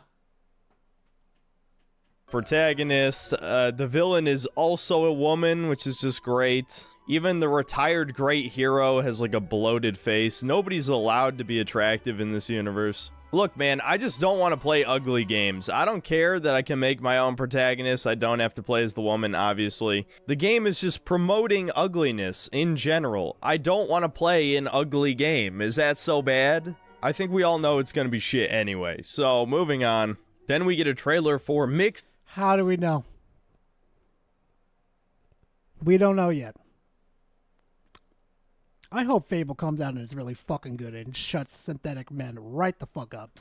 Tape, which legitimately just looks like a movie. Describing it as a movie game doesn't even really do it justice. It's even framed like a movie in the trailer. The trailer itself is cut to look like an 80s movie. And of course, you play as a woman in this too. So, you know, I already didn't care, but now I'm annoyed on top of being apathetic. And of course, this is another game trying to ride on the coattails of Spider-Verse with the low frame rate, ugly animation.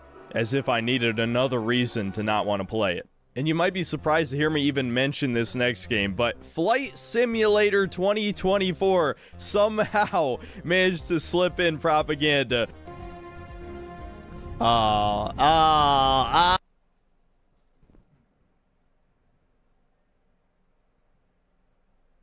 Really?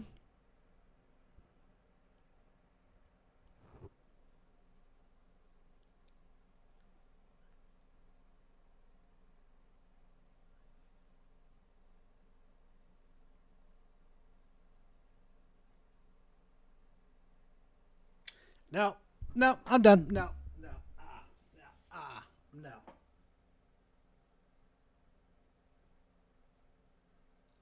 How the fuck is that propaganda?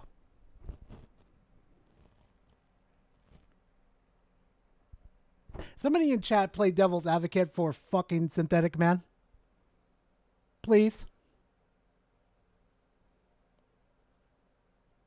Because I feel the stupidity fleeking through my monitor right now. And it hurts. It hurts a lot.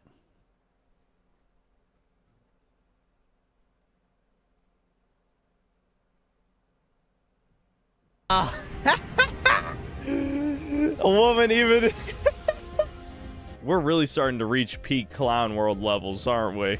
Next up is a trailer for yet another Life is Strange game, bringing back the original protagonist for another adventure. And okay, I got a question for y'all on this one. This part right here. Who likes Life is Strange? I never really got into the series. I really did not like it. I kind of passed on it. I was like, eh. I didn't know we were watching a circus. You know, damn well the clowns are out here right now. I mean, you see the mastermind over here making them dance, so.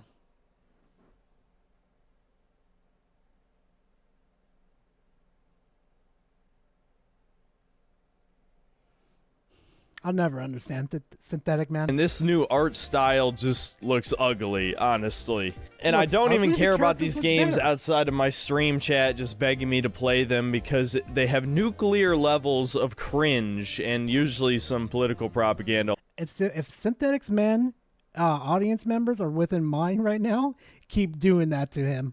Torture him with it. It's fucking hilarious that you guys force him to do that. That's fucking hilarious.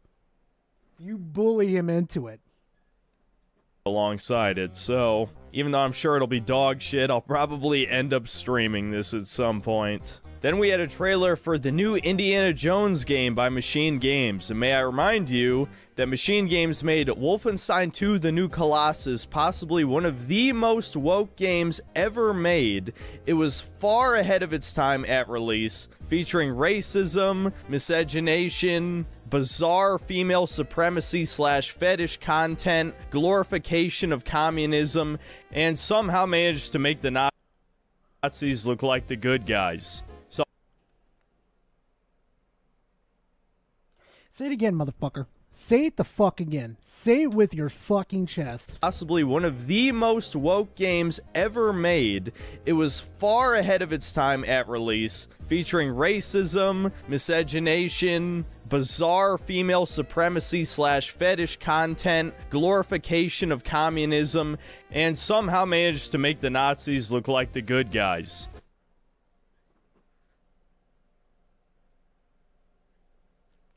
You see why I say all these political motherfuckers need to be yeeted out? Synthetic Man makes my case even stronger in this situation. It's not about video games. It's not about enjoying yourself. It's about total supremacy, about control. instead of sharing that control for enjoying what you like enjoying, playing video games. Because if he can't have it his way, nobody else can. And for God's sake, he doesn't even know the Wolfenstein lore and why it's like this?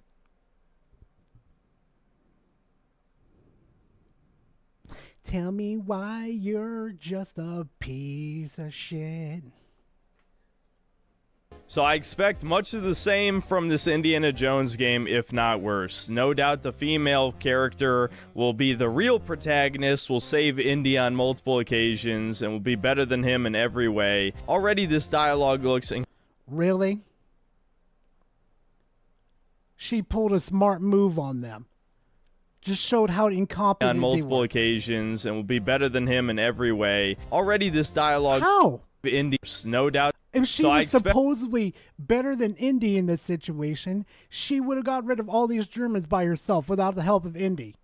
But she knew she was outgunned at every single moment.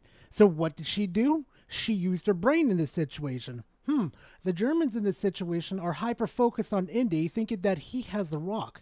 So what I could possibly do is say, hey, I have it right here. You let Indy go, and I'll give you the rock. But she knows for a fact they're not going to do that. So what does she does? Pulls out a grenade, hides, shows him the rock, walks over to him, pulls out the grenade, and hides it very, very well, hands it to him, and pumps fakes them. And gives enough time for Indy and her to run. Same from this Indiana Jones game, if not worse. No doubt the female character will be the real protagonist, will save Indy on multiple occasions, and will be better than him in every way. Already this dialogue looks incredibly cringe. The only gameplay shown was like 10 seconds of vertical slice cut shit. So no doubt this will be crap. And the rest of the trailers were just for games I didn't really personally care about, like Call of Duty Black Ops 6 and State of Decay 3, and a few other notable ones, but the only reason I would rate Xbox as the best show is just because it was only an hour long and there were a handful of decent looking games, but there sure as hell were a lot of bad trailers here. There is a comical amount of political propaganda being shoved in our faces at this point. I know I'm beginning to sound like a broken record here, but video games are not being made for gamers anymore. They're being made for investors. They're being funded by megalomaniacal evil overlords straight out of a fucking comic book. It doesn't even feel like... And you're such a fucking saint, aren't you? No, you're not. You're the same as them. The only reason why you're doing this in the first place is, well, you know, if you stop doing the woke bullshit, the wealth or the funding for your bullshit life starts to dry up pretty fucking quick now, doesn't it? Like reality anymore, but these people legitimately do not view you and me as human beings. We are cattle to them. And this is the slop they want to feed us for the rest of time. Now, for the last two shows I watched, there really wasn't much to actually talk about. We had the PC gaming show, which is legitimately the worst gaming show I have ever seen. Huh? They had no games catering to me, so it's the worst showcase ever. In my entire life. It was 2 straight hours of indie games and some middleware budget PC games that I had zero interest in. And in between the trailers, I had to listen to some of the cringiest interactions I've ever seen between this middle-aged bald soy boy and LeVar Burton's daughter, who is a absolute nepo baby who has only failed upward.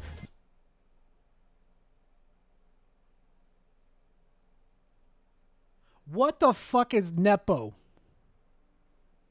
Nope, I'm not showing this on stream, but I need to look at that definition real quick.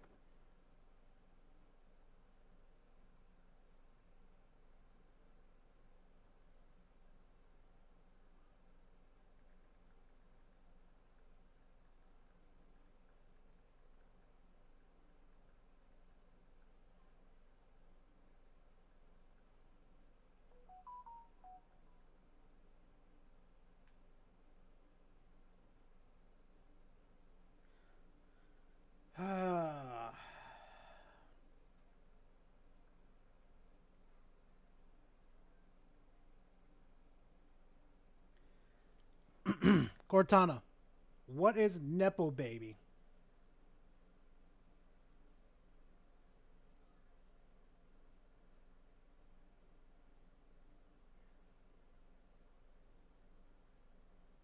Oh, okay. Okay, that's what it means. Okay, no, I get what he's saying. Okay. Those of you who were fans of Rooster Teeth in the past will know exactly what I'm talking about. The only thing that kept my chat mildly entertained was a display of mommy milkers every once in a while. But yes, I'm going to save you a summary. Even though there may have been 2 or 3 mildly interesting indie games, it was really just 2 hours of utter torturous shit. And as for the final show, Ubisoft Forward, it felt more like a presentation for investors than one for gamers. It was basically just an hour of saying, we're still supporting all our live service X-Define is fun as fuck. Fuck off, Synthetic Man.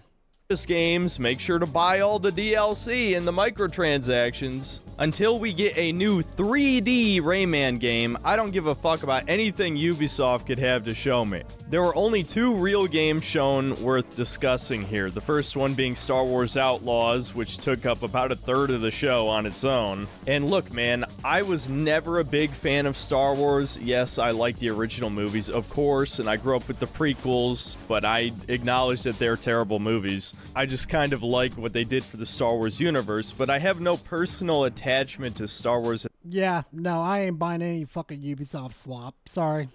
I mean, X-Defiant's pretty fun, but I'm not going to spend any money in that. So, I mean, thanks for the free product. As a franchise anymore. I haven't since The Force Awakens came out.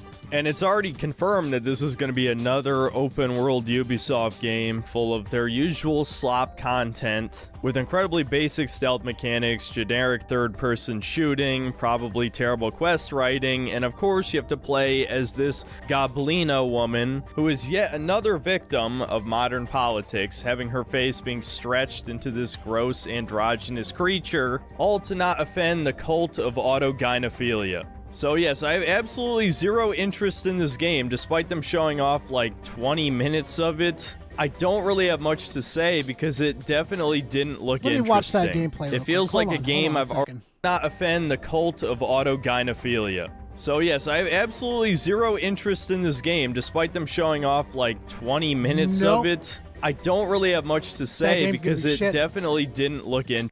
Not offend the chat. Watch cult the of robot. Ignore autogynephilia. this dumbass So right yes, here. I have absolutely Watch. zero interest in this Let me slow it down.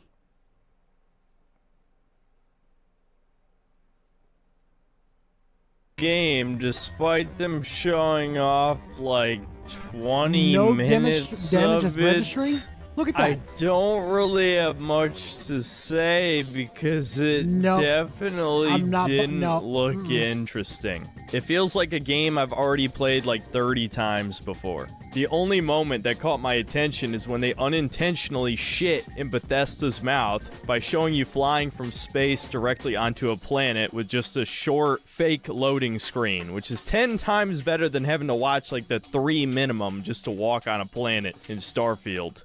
As for the other game shown, of course, Because he's got a grift like that, Jay. That's what he does all the time. it was a lot more gameplay for Assassin's Creed Shadows. The combat is clearly just a copy-paste of Valhalla's, with the same health bar, stagger system, parry system, 4 abilities that you can use at any time. At least it looks like the 2 main characters play significantly different from each other. So if you want the more classic Assassin's Creed gameplay, you'll play as Naue. But even then, it's fucking Ubisoft stealth. There's a part in the trailer where she just straight up sprints up to a dude and assassinates him just because she's standing in the dark. I just love how, like, 25 years later, we still have shittier stealth mechanics than fucking Thief. But I guess if you're buying Assassin's Creed, you kinda already know what you're in for. It's not like there's anything I could say to convince an NPC who's already decided to buy this game not to. I do, however, find it incredibly hilarious Work in progress, my ass. I bet this is the final fucking product. that this game is pretending that people wouldn't be freaking the fuck out if they saw a 6-foot black man walking around in feudal Japan. I am a stranger, yes, but you have nothing to fear from me. Yeah, uh-huh. Enough to fear. I've seen videos of old Japanese women today freaking the fuck out when they see a black man. And you expect, all the way back in this time, they'd be like, oh yeah, so what a friendly youngster. Clown pilled. I'm becoming clown pilled. I can only laugh at this. Even the dogs don't bark at him. That might be the least realistic thing in this entire game. So yeah, despite... Dogs aren't going to bark at him if you're fucking friendly. If you have that heavy aggression energy, yeah, they're going to start barking at you and looking like, what the fuck are you doing here?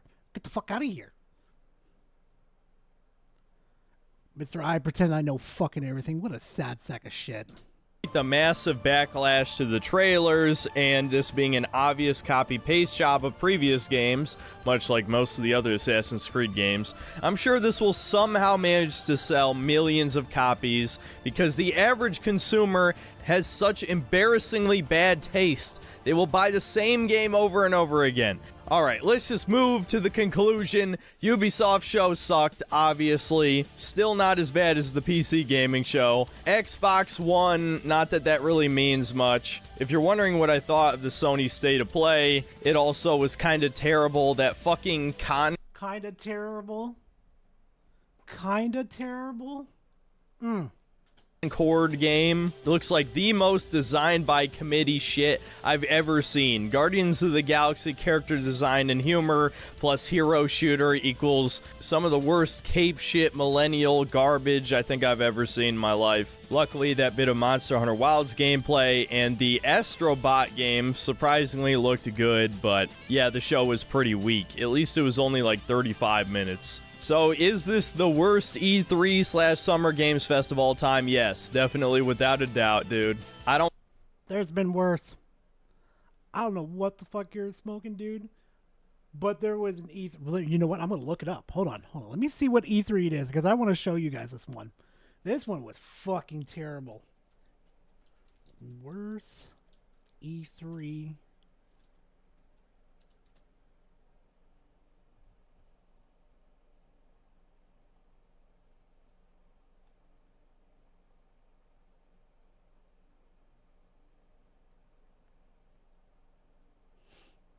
My Wii, we should connect. And thanks to the Sony move, here, hold my Joy Wand. Yes, I'm not afraid of a few dick jokes, thank you. It's Ridge Racer. Ridge Racer. First of all, I'd just like to say that these mics are fucking dumb. And I feel like an idiot wearing it. Everything went really well in our rehearsals. You guys need to turn off all your wireless devices.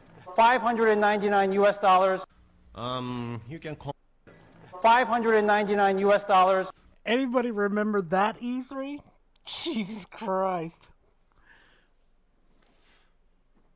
Hey, Dad, hopefully you're doing good. You can compete in the online leaderboards and battle with armies of the more than one. Quiet.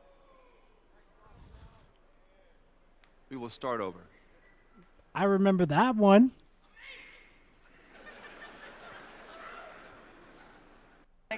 The stages of the game will also be based on famous battles which actually took place in ancient Japan. Hey, so look, here's it's this Heller. giant enemy crab. Oh, God. Nice to see you, Heller. Nice to see you in your debut in your own game.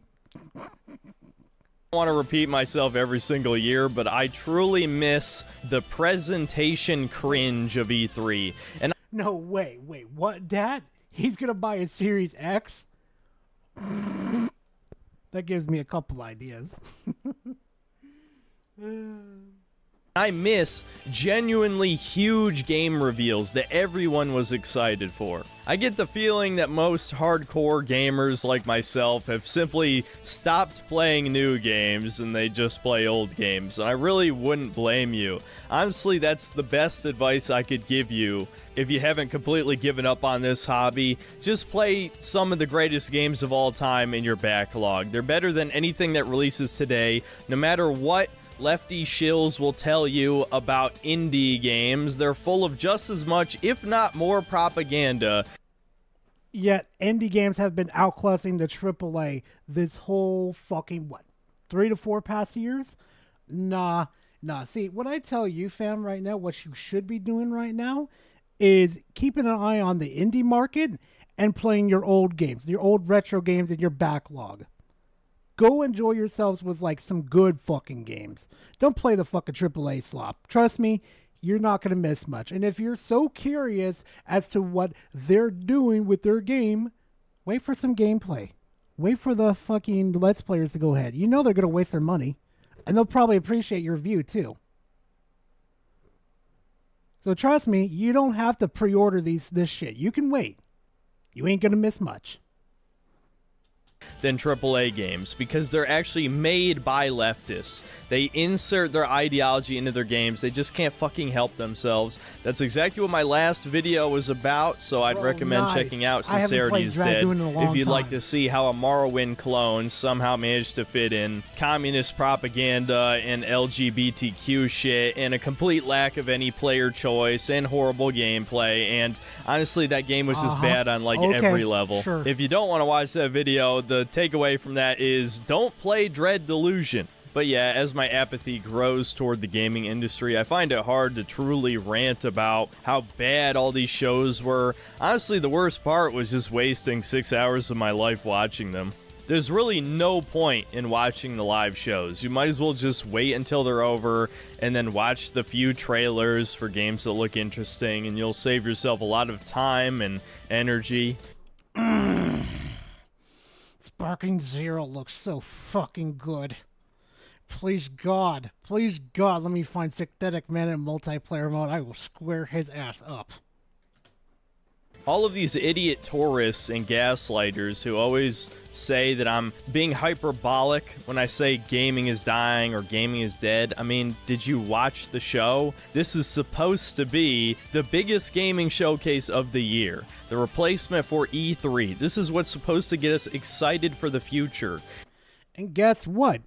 History is repeating itself. When the industry tells you early on in January and February there's not going to be very much games coming out this year, take the fucking hint. And all I saw was a bunch of blatant fucking propaganda and exploiting nostalgia for the millionth time. There was maybe 2 new IPs that looked interesting out of well over 100 games shown over the course of that 6 hours. That is fucking bleak, dude. So yeah, I'm gonna say it for the millionth time. Gaming is dead. Yes, there are a few good games that still come out each year. The best game I played this year was actually an indie game, Yellow Taxi Goes Vroom, a 3D... Oh, would you look at that, an indie game. Are we being a little hypocritical here, Synthetic Man? collectathon platformer where you play as a taxi. So it's not like no good games come out anymore, but honestly, how literal does your definition of dead have to be? If you compare release lineups now to 20 years ago, it's fucking embarrassing. The fact that people were trying to pretend that 2023 was one of the greatest years half of the time he usually does that. Usually half the time. In gaming history just shows you how far we've fallen. That's about it. See you next time, guys. God, that fucking sloppy ass music. All right. So. That's where I was jumping all over the map. So it's a new fanboy I came across. So he's pretty notorious around the community. But, someone's a little salty. It's totally rad. Who were you before? Too addicted to Super Double Dragon in Paul World. I feel that. Some people, what's funny is some people call it hate. I call it a 20-year showcase of Whatever you say, buddy. Out of blue, redacted. I can't say the other R word. Something's going on. Now, there's one I wanted to tear his ass apart.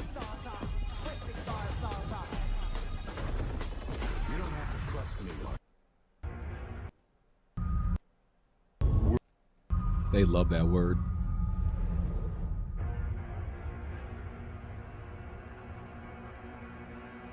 Pretty much, you would probably get the feeling where this is going, chat.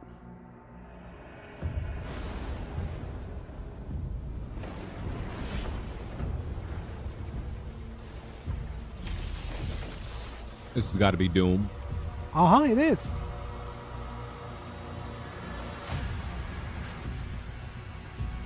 Come on, you son of a bitch.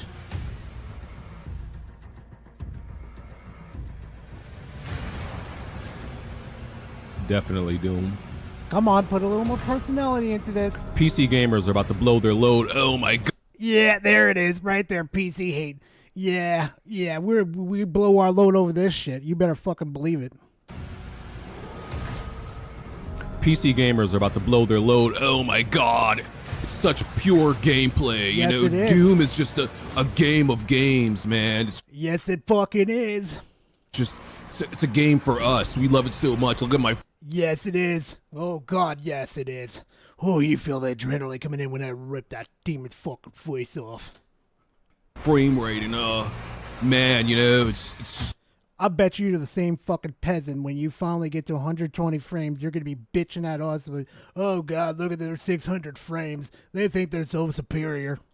so the gameplay is just so frenetic and fast paced. And look at my mouse, you know. Look at the guns, man, bro.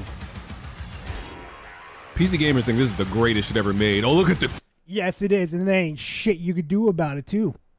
Bitch. gore, bro. You know, I shot this guy, and then I did a backflip and a 360, and you know, then I switched to my rocket launcher. You know, I slid under him, and like I switched to my shotgun, and then I used a shield, and I blew up.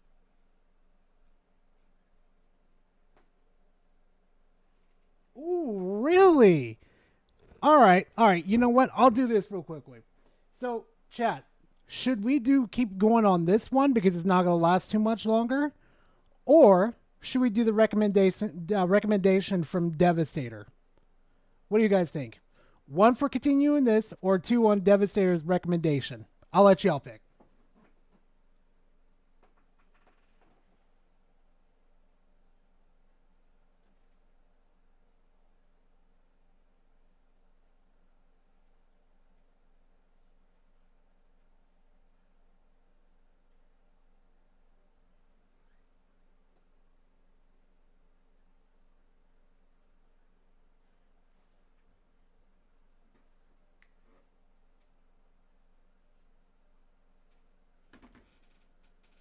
All right. Yep.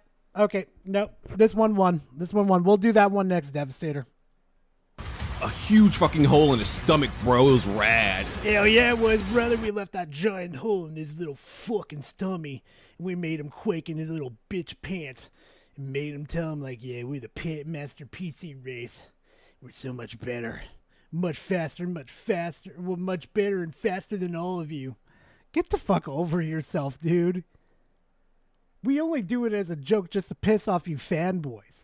That's what a lot of people don't understand, especially when I do it. We only do that with that arrogant attitude just to make fun of the fanboys, and it's fucking hilarious, fam. Then I did this execution animation. Oh, bro, you should have been there.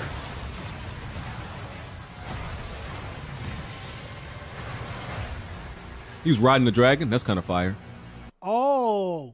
Oh, now we're more worried about the game now instead of the fucking PC players. I fucking hate PlayStation fanboys. Swear to God, they're the biggest fucking idiots I've ever seen in my life. They rather play Twitter than play fucking video games. 2025. Okay.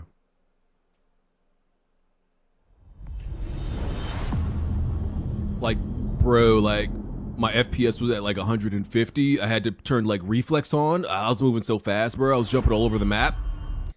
It's the straight up console fucking peasant mindset right there. Just absolutely petty. Instead of being happy for the game, you gotta be that petty.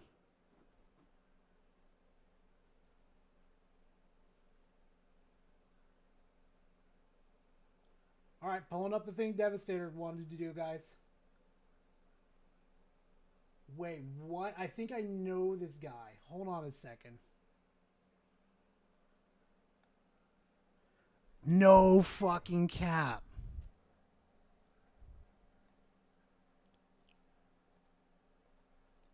Nah, this has got to be Cap.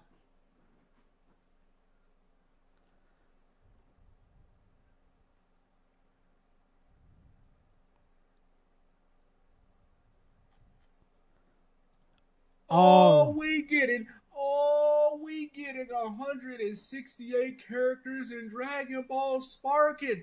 No, you isn't. Because to be honest with you, right here, this would be 4 different characters. You see how Raging Blast 2 did it? How it's just one character with 4 different transformations? Because if this was Dragon Ball Sparking, y'all be saying, oh, that's 4 different characters.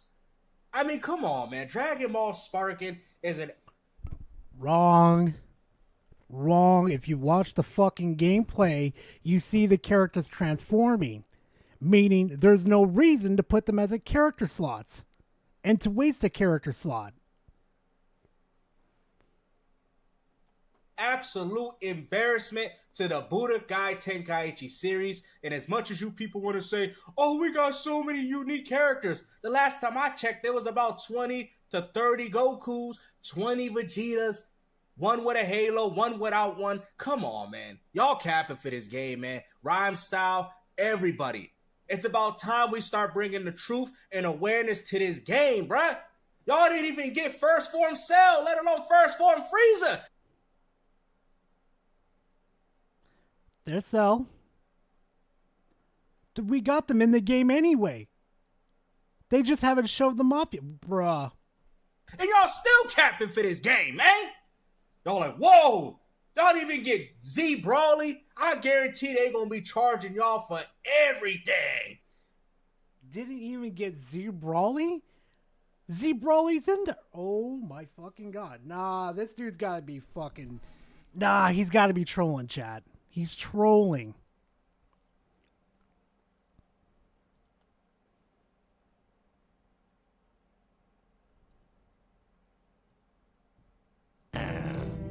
Impressive you've come this far, but...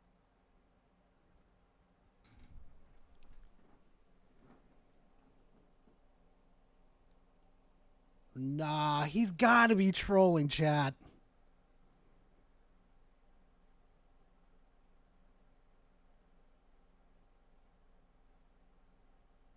Nah, I gotta believe it. He's gotta be trolling.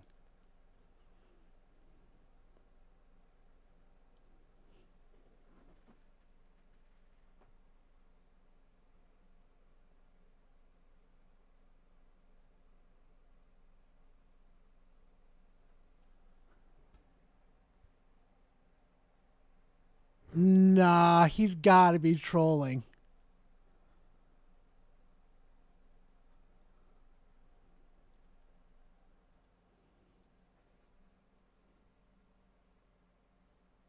And y'all really want GT to this game?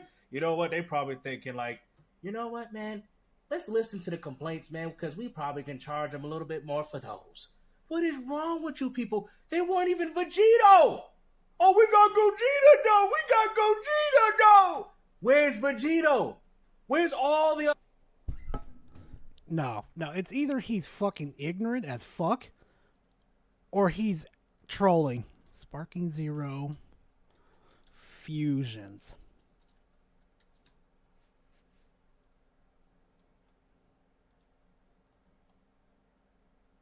I'm ready, so bring it on. I'm not gonna lose. Can I even win this fight? Yeah! Da-da-da-da-da! Ready for this? Here you... Me. Yes. The fun is Gogeta, just here's getting Vegito, started. right fucking there. What are you smoking, dude? Nah, this dude's either ignorant as fuck or he's trolling. I don't know. I don't know what to say. I really don't. Other characters within the Dragon Ball universe that happen to be missing. Like you get you get Final Form Frieza, but you don't get his first form. Like, come on, man. This is how you do it, baby. Just like the old Budokai Tenkaichi. Now, I do understand that I think Saiyan Saga Vegeta can turn into his grade 8 form. But what about everybody? What about Nappa? What about all the other characters? Bardock. What about fucking Nappa? What about Bardock? None of them has ever gone Great Ape. I don't even remember Budokai Tenkaichi 3 or 2 or the first one they ever went Great Ape. They never even actually went even Great Ape in the first fucking series, in the Dragon Ball series. Maybe Nappa went, what was it? Great Ape on an enemy planet, on a planet somewhere off, but never on Earth. And I don't recall him ever going Great Ape. Like, they never even, I don't even think they mentioned him going Great Ape at all. Which I'm surprised even in the anime, Nappa didn't go Great Ape as soon as Goku started beating his ass. They can't transform to their Great Ape forms either? I'm sorry, man. Wait a minute. Now I'm starting to remember. I think Bardock did go Great Ape, but it was in like his little, what was it? His little episode before Goku got shoved off planet. I'm gonna have to refresh my memory on that. And look, you see? Look. Oh, but Dragon Ball Sparky got more characters though. No, you just got more Gokus and Vegetas. Let's call it for what it is, man. All these characters right here are unique.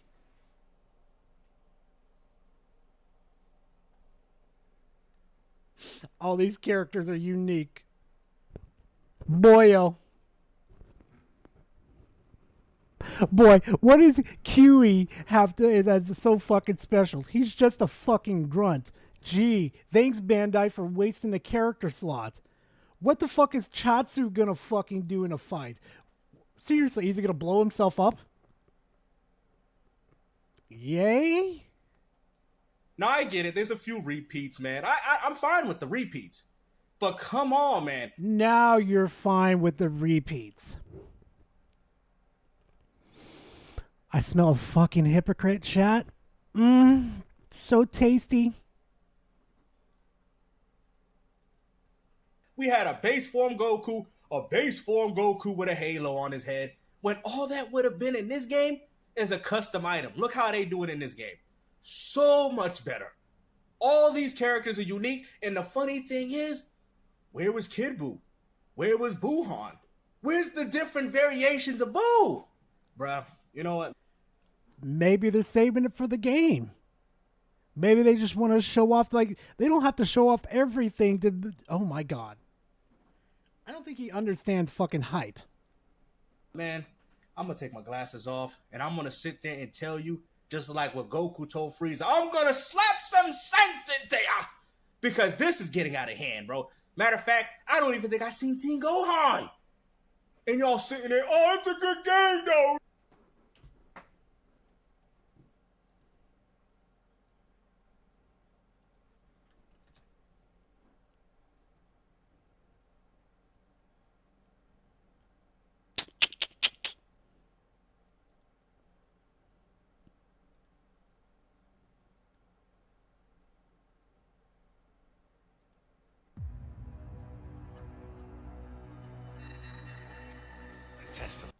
Bye, my friends. Slice it. Are you ready? Do it! Well, Hold on, chat. So why would Teen Gohan not be in here, but you're gonna have the Cell Saga right here? One way to save her. Right there, Bye. right there. Well, the way you slice it, there's one way to save her. Oh, I was a second off. Well, the way you slice it, one way. Right there. Teen Gohan, right there. Save her. Bye, my friends. You know, it's next generation. You know, you just out here hating. No, I'm telling y'all the truth, man. Matter of fact, we didn't even see that version of Trunks too. We got the Xenoverse Trunks. Man, I'm telling, or the Super Trunks, I'm sorry. No matter what it takes. The truth. That's not Super Trunks. That's Future Trunks. Playable character right there. All impressive, boy. I will show you. come on, man. Like, we didn't even see Zarbon's transformation. Bro, Dragon Ball Sparking is a fail. I try to warn you guys, I am not picking that game up. They're going to charge you like they did in Xenoverse for all these different characters, man. No PyCon. I mean, come on, man. This game came out in, what, 2009? Because if we're using the Dragon Ball Sparking logic, then this game has about 150, 60 characters, too. Look. That's about, if we count, look at this, how you do Gohan, baby. This is how you do it. Have a good one, man. Time to play some games. You too, man. You have a good one. Be safe out there. I mean it.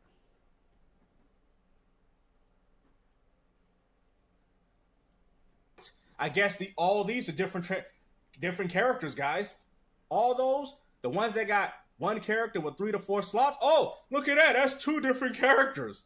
Now, I will say they do play differently. They do. I'm not going to sit there and refute that. But my point is that you can't sit there and say that this game has more characters than Budokai Tenkaichi 3 when a lot of your characters are repeats. A lot of them are not unique. A lot of them is the same character, one with a halo, one without. I'll bet you Brawly's not too much a difference. I'll bet you Vegeta's not too much of a difference. I'll bet you Cell Jr. is not that much from Cell. I'll bet you anything.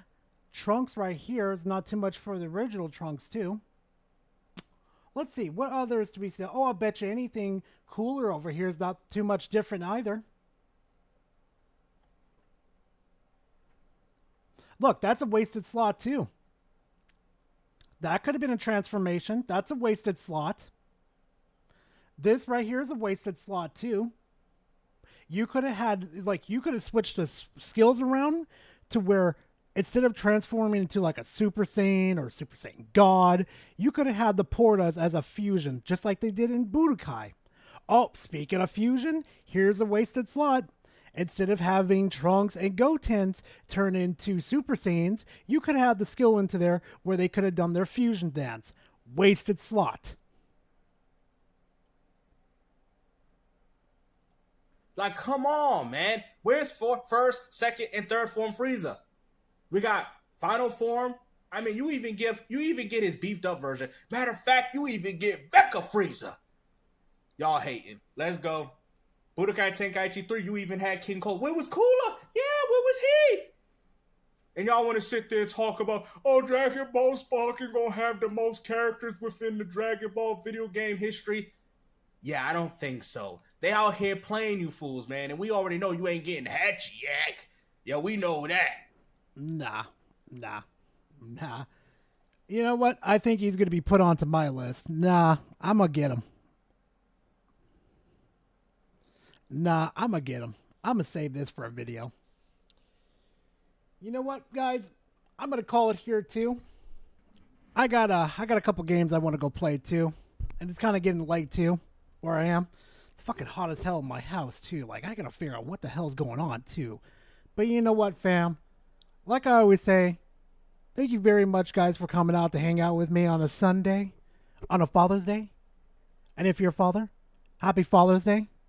Because you know what? You only get this once every year. So, you know what? Happy Father's Day. But like I always say, fam, I'll see you guys in the next stream. Maybe the next video. Who freaking knows? But you know what, fam? See you in the next one. Later.